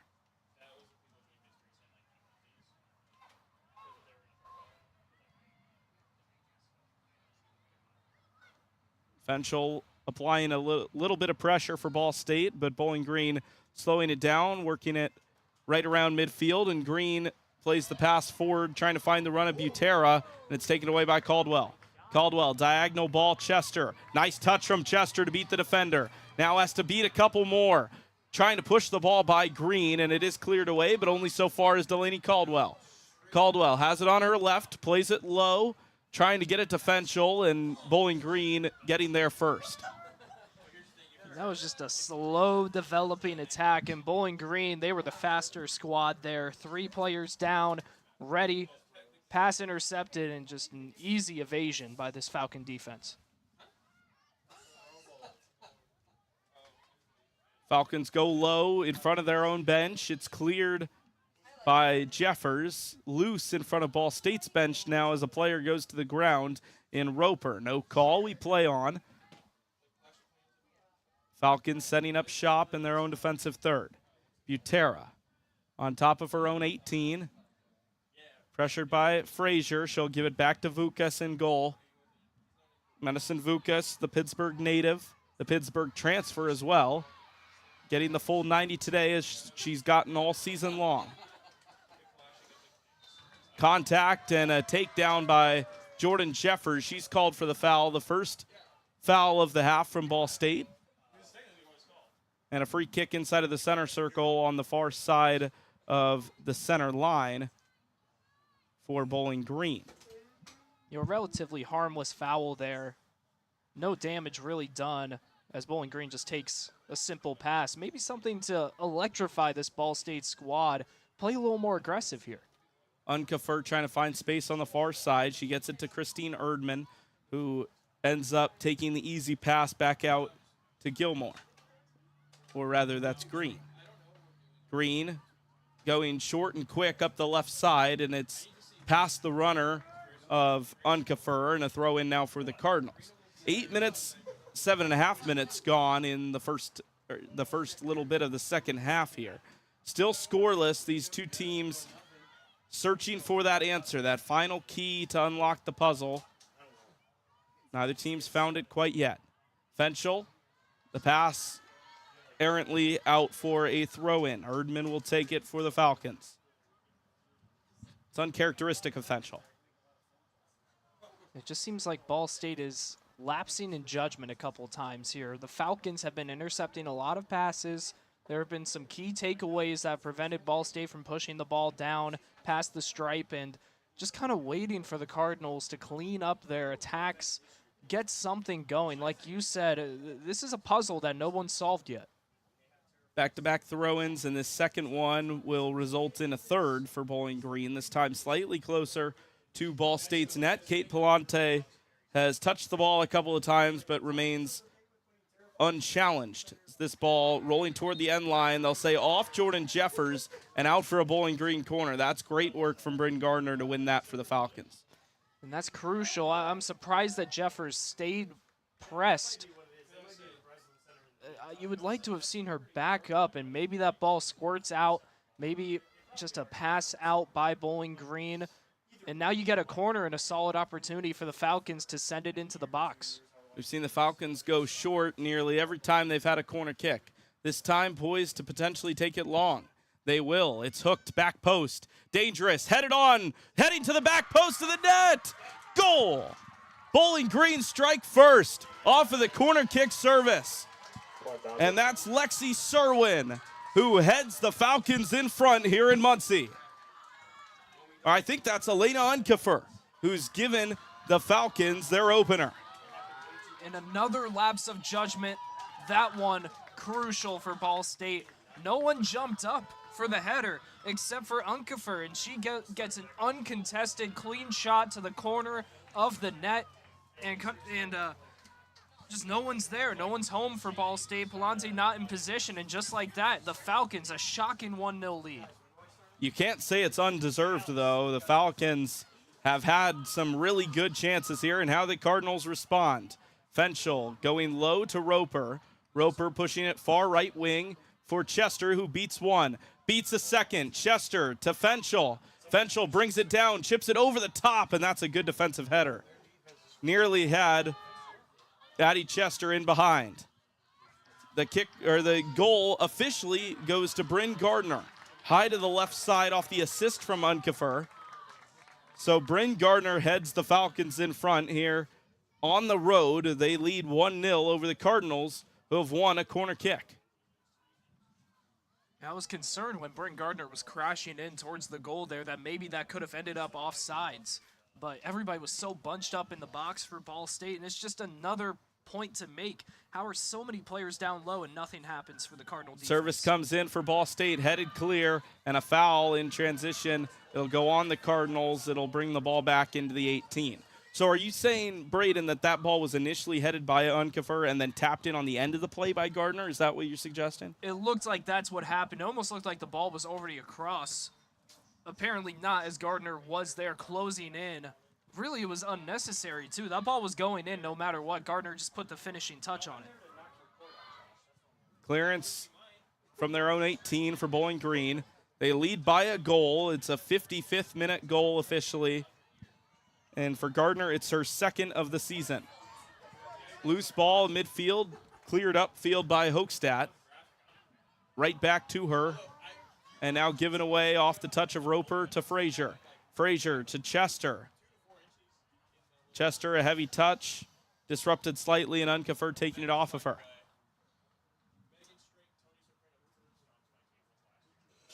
"12 minutes gone in the second half of play. Bowling Green with the early second half opener. They find themselves in the lead here against the Cardinals. Katie Murphy goes low to Roper. One touch pass, finds Chester with some space. She's got Caldwell with a ton of space on the left wing. Caldwell, first time cross, back post, and the offside flag goes up.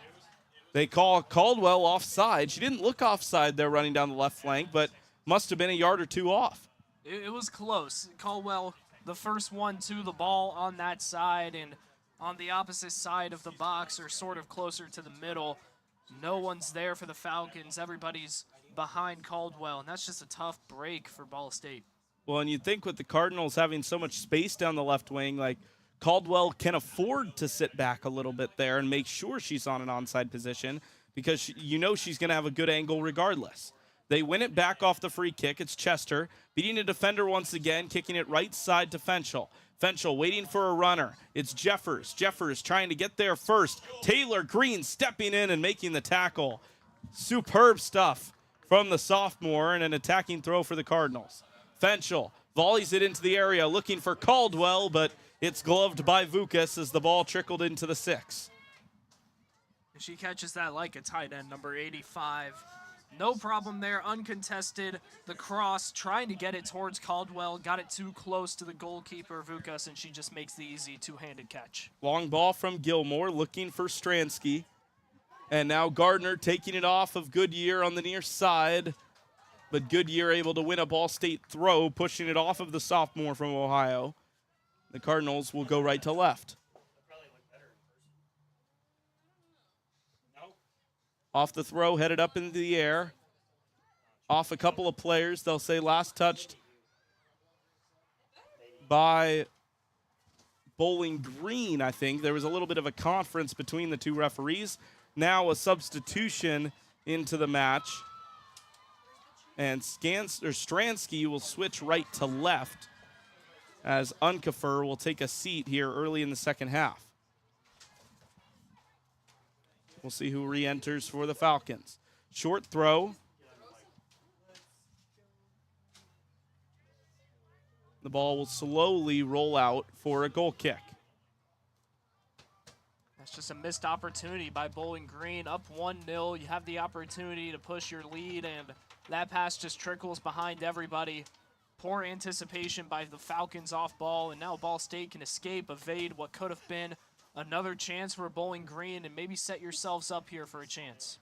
14 minutes gone in the second half. Defensive third, Ball State trying to win possession. Instead, it'll go back to the Falcons. Running it down, but not able to get there in time. Lizzie Boltnick, who's into the game for Unkefer. Boltnick had started 3 of the last 4 matches for the Falcons, but she didn't get the start today. Chris Fox opting to go with Unkefer instead. It'll be Palante taking the long goal kick. Cardinals down a goal with 30 minutes and change to try to change the script. Hochstadt pokes it back to her defense for Gilmore. Gilmore chased down by Caldwell, who gives it right side to Reagan Riley, who's hanging out here on the near touchline. Gets it back from Hochstadt. On the ball, Riley hooking around Caldwell, playing a pass, and now it's given away. Murphy trying to lead in Chester. The ball works to the right wing. Chester has Fenchel in the middle, cuts it back to her left. Chester pressured from behind, still on the ball. Chester's shot blocked and cleared. Addie Chester, so good at evading defenders, just hasn't been able to get the shot on frame. It's been the surround sound defense by the Falcons so far down in the box against Chester. 2 to 3 players on her when she's attacking. They know her capabilities on ball. They know her ball handling skills, and they have shut her down so far in this match. After a sliding challenge from Jeffers, the ball switched to the right side of the pitch for Bowling Green. A battle between Ahern and Gardner. Gardner able to chip it forward, where it's headed away by Millis. Millis with the good head to get it out of play.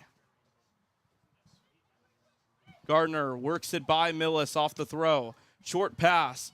It's Boltnick who crosses it in, but is called for the offside. 3 substitutes waiting to come on for Ball State in the all-whites on the far side.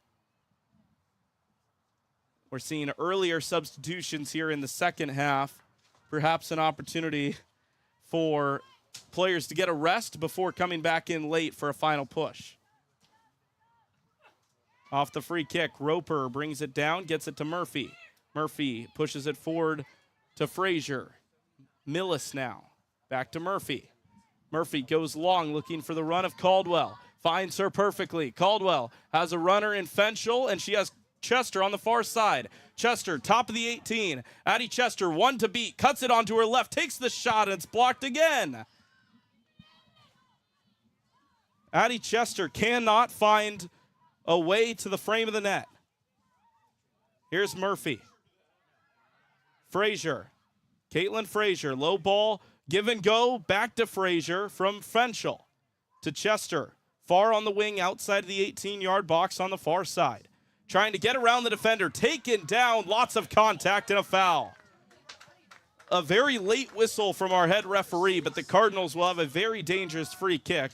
And unlike when there were 30 seconds to go in the first half, Brayden, I think they'll slow this one down and really think it out. Absolutely. Now you have an opportunity where Chester is down just outside the box without defense on her. She can send in a clean cross and an opportunity for Ball State to notch this one up. So it'll be Chester on the far side to take it about 5 yards outside of the 18-yard box. It'll be a one-player wall for Bowling Green as the referee counts off 10 steps. 5 players inside the 18 for Ball State with Jordan Jeffers lurking outside. Service comes in from Chester. It's a line drive, loose on top of the 6, and a foul will go as the whistle bails out the goalkeeper Vukas, who is down on the play. That was a dangerous, dangerous ball, but just tough to get a positive redirect if you're Ball State in that position.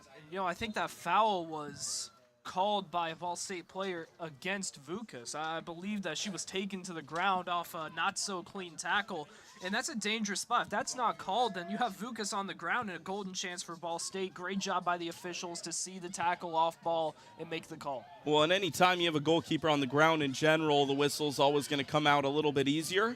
As here's Boltnick for the Falcons, pushing it right side, Gardner. Gardner chasing it down on the end line. Back post service, trying to get a header down. It's cleared away. And Frazier able to poke it to the right, but Murphy not able to get there. Blocks the cross that came from Erdman, and it'll trickle out for a throw-in.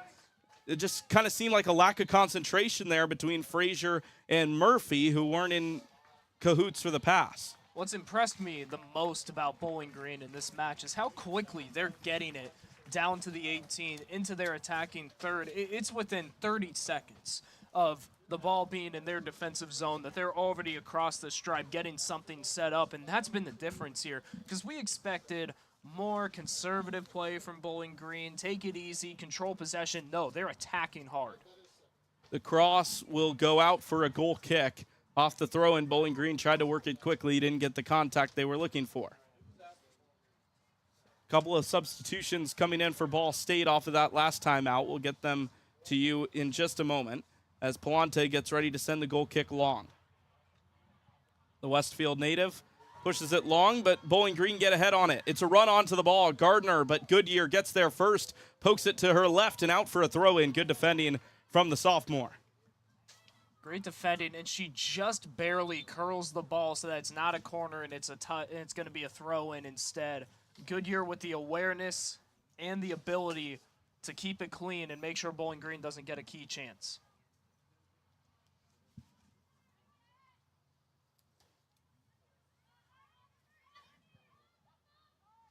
Possession on the far side for Bowling Green, holding on to the 1-goal lead.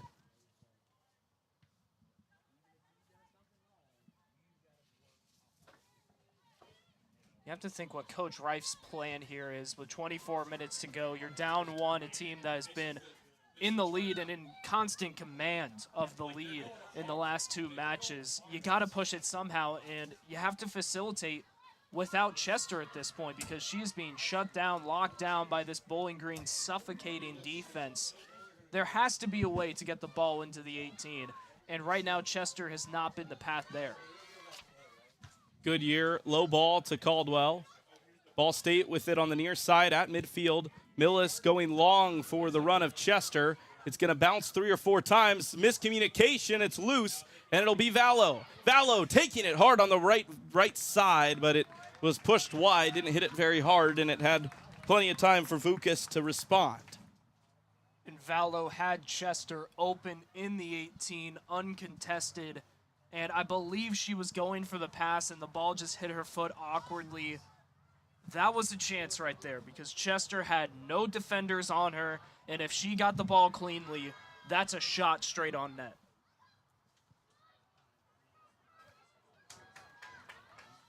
Loose ball picked up at midfield by Katie Murphy. Murphy with a nice inside-out ball, finding the run of Schoeffel. Schoeffel into the game for Jordan Jeffers. Going right side for Monaco. Monaco working down the wing, shielding herself off the defender. Monaco with the service deflected out for another corner kick. Ball State stringing together opportunities now. Great press by Bowling Green, but ultimately it forces a corner, and that's a win for Ball State. You get an uncontested pass down into the 18, and this is what you want to see. Ball State, Chester, able to get a clean pass now and open up opportunities for Caldwell Fenchel down low. Cardinals go quick. Roper, the first to get there, but headed away on the second effort. Caldwell trying to bring it down on the other side of the pitch. She's able to do so. Ball taken off the touch of the defender and taken away. Good defending from Bowling Green. They push it up on the counterattack to Bryn Gardner. Gardner being chased by Schoeffel. A race to the corner flag. And Gardner able to shield Schoeffel off the ball. The freshman defending as the ball is poked to the right side for Skransky, who curls the ball to the near post, and it's gloved by Palante. I think Skransky just got caught with happy feet there, wanting to take the shot. No one was around her for a clean pass. If she had waited there, maybe something develops behind her and Bowling Green can reset. Instead, now Ball State has possession.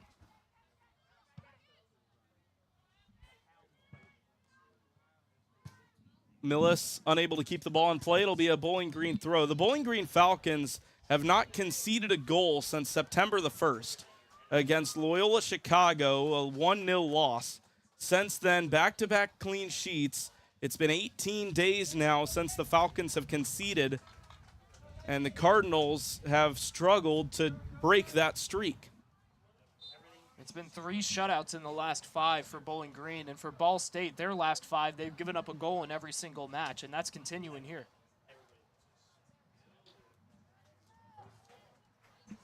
Another throw coming for Bowling Green. Gardner will step aside for the moment. Jaden Frigiero will come in. Also, Hochstadt will take to the bench as Emily Haller getting a few minutes. A foul against the Falcons as Eddie Chester went down. And Chester has to be frustrated right now. Bowling Green, it's not just when she's attacking. It is all over the pitch that they are not leaving her alone. not leaving her on an island. She is constantly defended right now. Roper heads it down for Vallow. They work it to Monaco, far wing. Monaco has options. She'll work it into the box. It's deflected again, and Tori Monaco has won another corner. Feel like we've said that a few times here in the last few minutes, as Chester will trot over to the far corner flag to take it. You just have to wonder when one of these corners is going to connect for Ball State. They've seemed to play conservative the last couple corners, take a soft touch pass, and then cross it in. Maybe now, if you're Coach Reif, you have this one go immediately into the box and see what happens. Few bodies in the box. Here's Chester. She'll go long. Service in. Headed up and away. Katie Murphy poking it back in. Loose in the 18. Caldwell taking a strike. And it floats up over. They'll say it took a deflection and another corner kick. Caldwell hit it half volley, trying to just spring it toward the far post. And it took the slightest of touches up over the netting onto the field hockey field. And another corner coming for Ball State. Maybe the same game plan here. Send it straight in. Here it is from Chester. She does that. Into the 18, headed away. Murphy will take it first time, sends it back in. Monaco running toward it, but it's out, scurries over the end line for a goal kick. The Cardinals threatening off that set piece, but they just haven't been able to be the first head on the ball off the corner kick. The ball's from Chester looking very dangerous into really good areas just on top of the 6-yard box. Kind of in no man's land for the keeper, but the defending from the rest of the team has been good enough for Bowling Green to keep Cardinals away from it.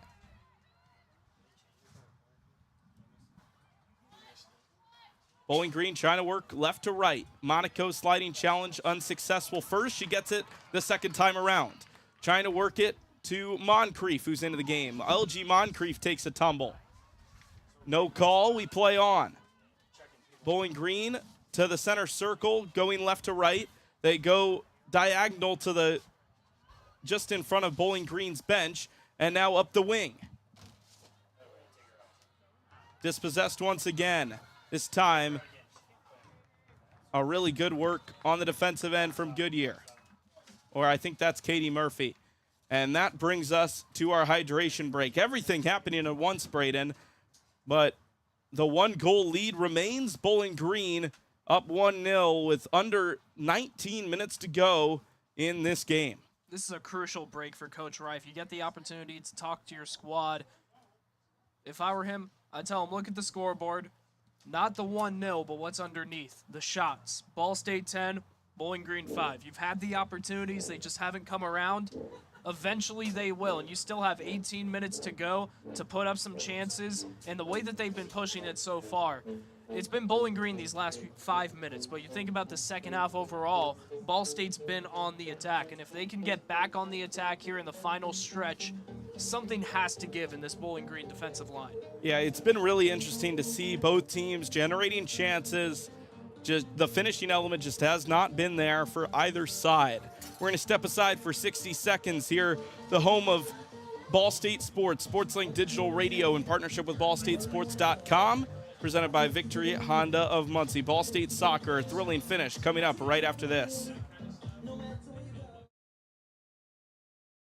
Whether you're getting ready for the big game or getting ready for the workday, you always want to start with confidence. Cintas has the essential products and services to help businesses provide a clean, safe environment for their employees and customers. With routine restocking of essential cleaning, hygiene, and safety supplies, on-site cleaning, professional uniform laundering, and testing and inspection of fire equipment and systems. Give everyone the confidence they need to start their day. Visit Cintas.com and get ready for the workday. The Hampton Inn of Muncie is the official partner of Ball State Athletics. Ask about our Ball State special, available to all Cardinal fans. The Hampton Inn is one of Muncie's finest hotels. Come enjoy our free breakfast, free Wi-Fi, and fresh Hampton beds waiting for you. Less than a mile away from Ball State campus. Don't forget to ask about our Ball State special. Search Hampton Inn of Muncie online at munciesuites.hamptonin.com. At munciesuites.hamptonin.com. Back here in Muncie for the remainder of the second half.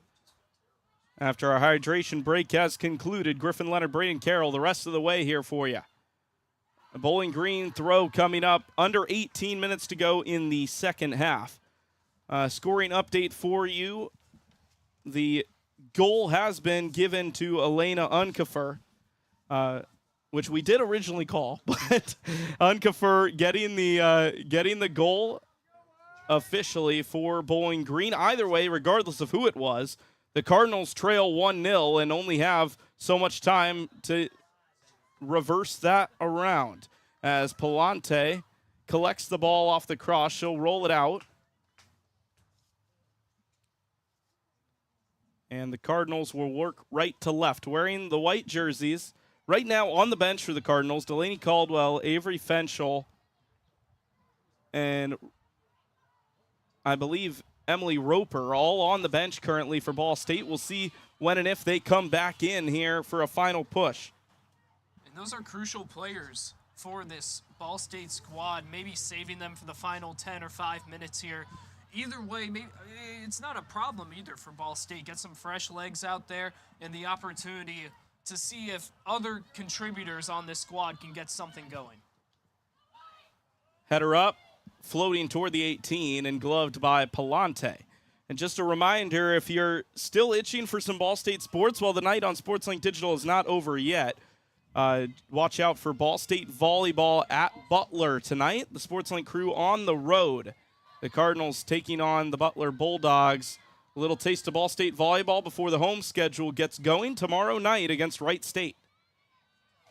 Make sure to tune in right here on SportsLink Digital Radio at the conclusion of this matchup. But still 16 minutes to go. Don't go anywhere as Bowling Green mounting an attack going left to right. Butera gives it up the middle. Sapralis, the freshman Canadian, switches the play to the left side.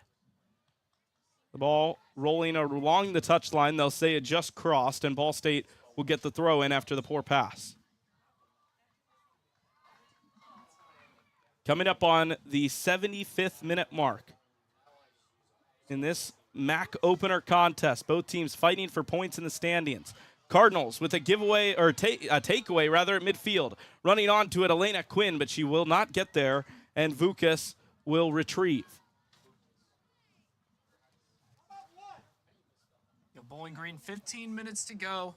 Time to stick to the game plan that Coach Fox has had this season. Play conservative, control possession. Sloppy turnovers could do it for them. If they can minimize those, they can walk out of here with a win. Alexis Sapralis going down the left wing.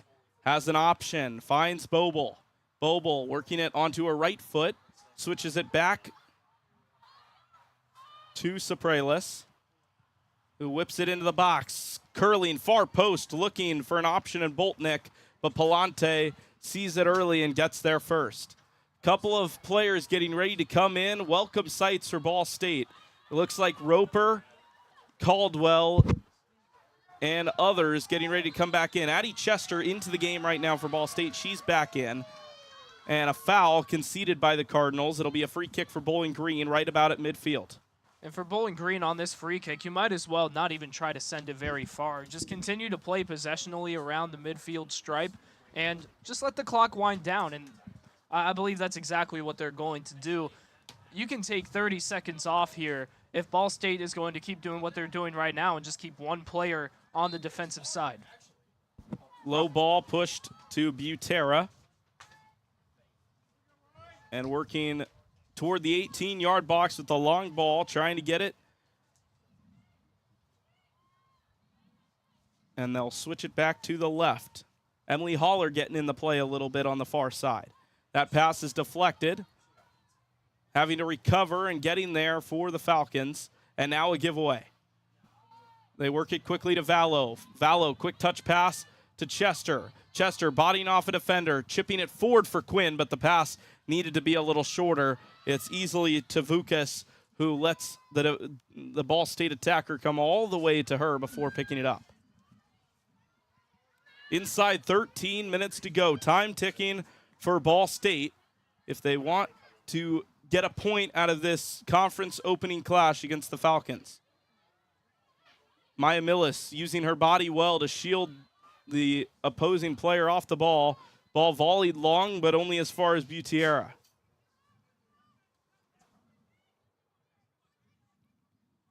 Bowling Green are going to slow this thing down as much as they possibly can.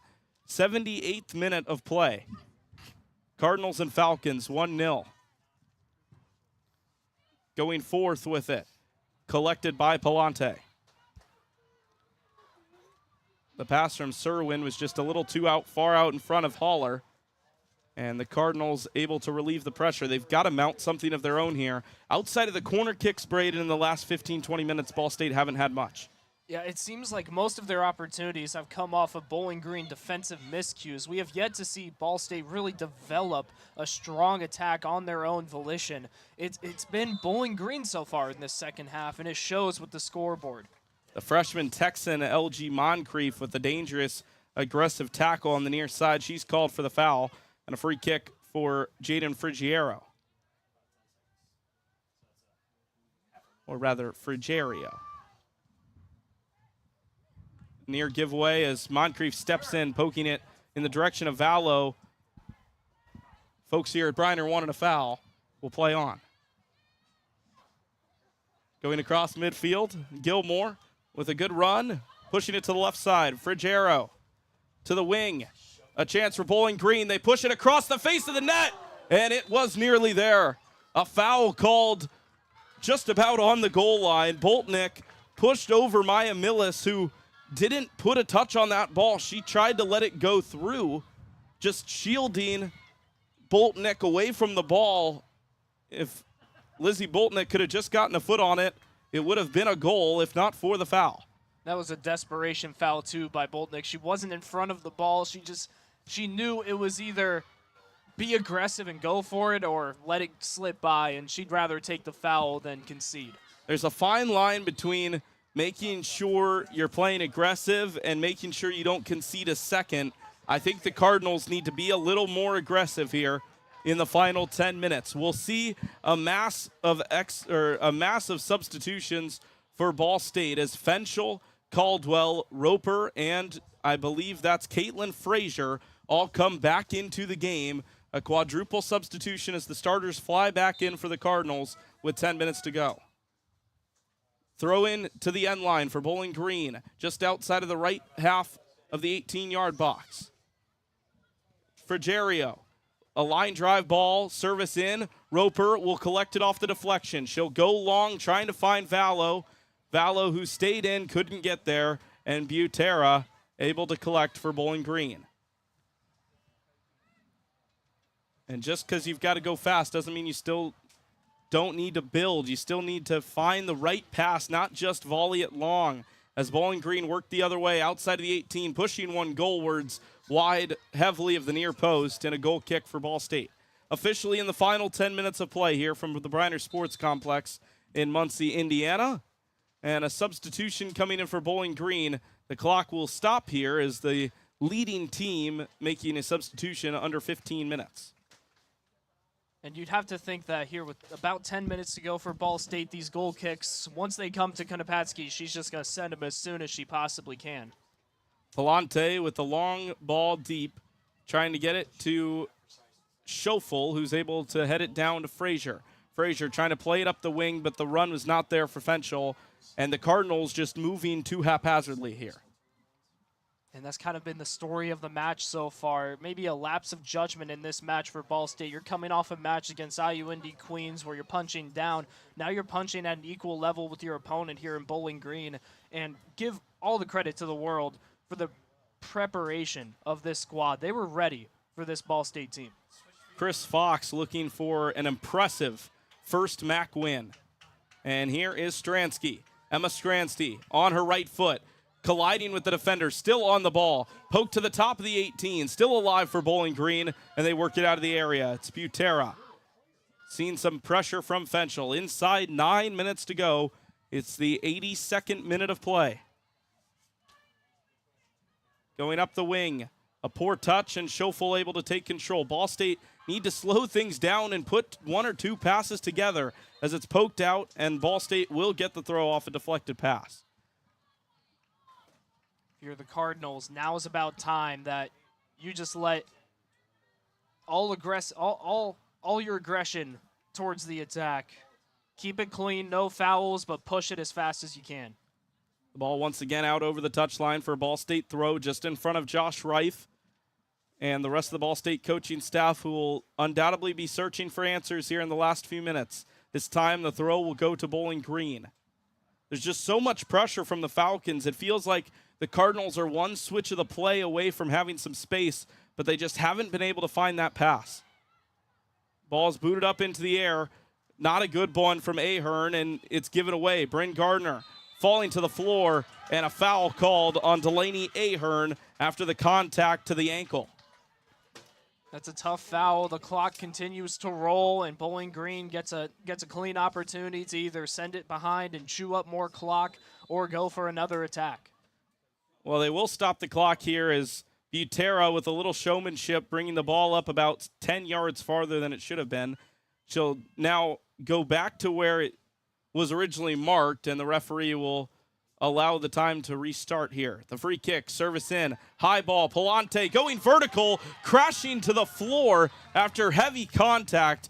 They'll get the foul. Kate Palante showing no fear as she went up and got the ball before taking contact to the lower body. You know, she's just a freshman, but she is very poised in the box. Not afraid of contact. It's all about getting the ball and making sure that nothing's conceded. And just an impressive play by the young goalkeeper. Final 7 minutes here in Muncie. Cardinals still scoreless.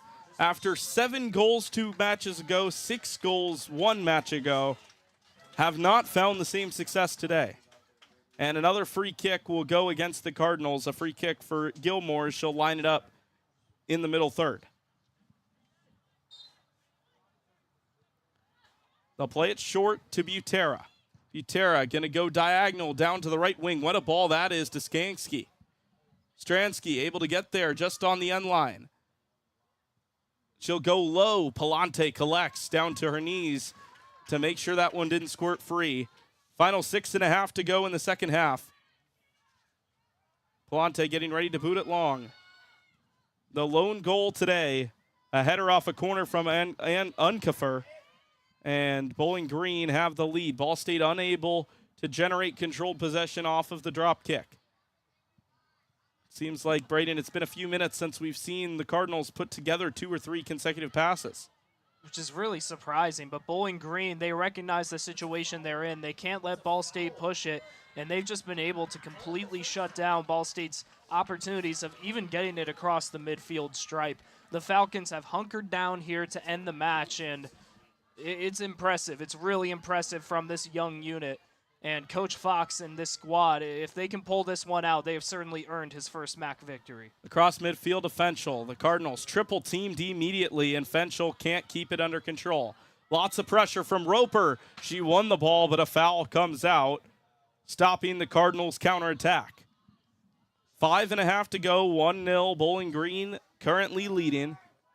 If you've tuned in looking for Ball State volleyball, don't you fret. We'll have it over to the campus of Butler University in just about 7 minutes. 5 minutes to go here. Sapralis brings it under control on the far touchline. Ball State just not bringing a whole lot of pressure here. You've got to go for it if you're the Cardinals. In front of the Bowling Green bench, the Falcons have possession. A short ball, that's a good one to lead in the midfielder as the ball's sliced toward the top half of the 6, and Palante able to get it. And she's got to let go of the ball now. She's got to kick it, send it to midfield. She does just that. It takes one hop up into the air. Vallow trying to head it to Caldwell, but past Caldwell and cleared once immediately by Bowling Green. Schofel gets it Millis. Her pass deflected back into Ball State's 18. They've got to be careful. Goodyear shielding off the defender, poking it clear. Ball State have got to move. Under 4 minutes, or coming up on 4 minutes rather, to go in the second half. Vallow has got to switch the play. There's wide open players on the right side. She does just that to Frazier. Frazier poking it, Fenchel. Fenchel trying to curl it around, and she's lost the ball again.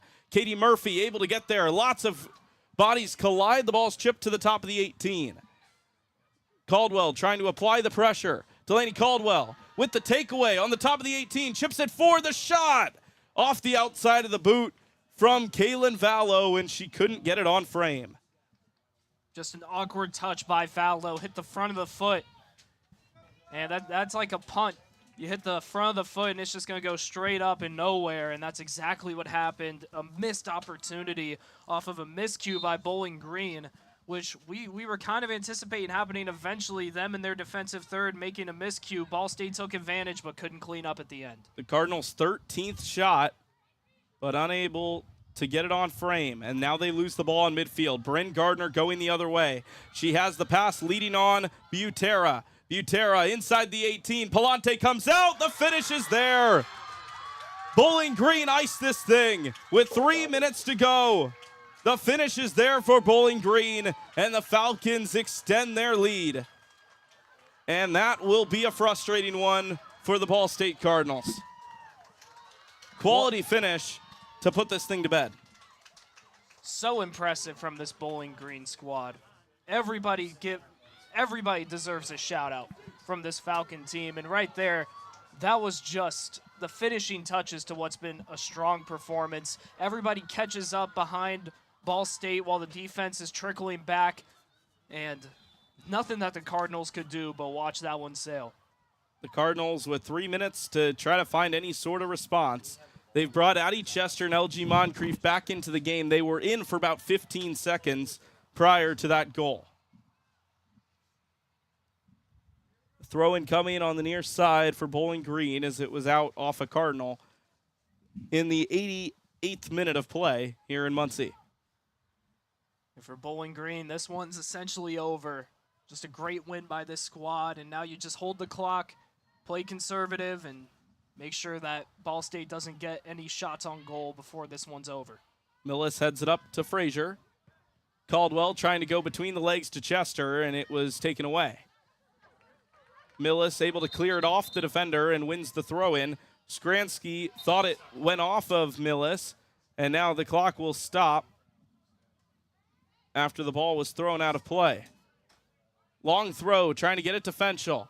Fenchel stepped in front of. She just couldn't get her body in the way early enough. Frazier able to get it to Roper, who slides down, deflects the pass, but it now falls to the other side of the pitch for Bryn Gardner and the Falcons, who are okay to just let time dwindle down here. Final 2 minutes of the 90. Still on the ball, and now finally losing it and cleared for Ball State.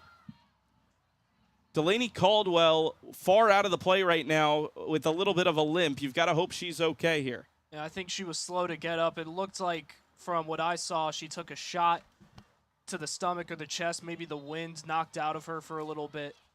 And just a rough showing by Ball State. A lot to learn from this one, and I'm sure that there's a lot of frustration on this Cardinal squad. And, you know, you can build from that ultimately. Coach Reif has a lot to grow on with this unit. They just came off of 13 goals in 2 matches, and now you end up scoreless in this one.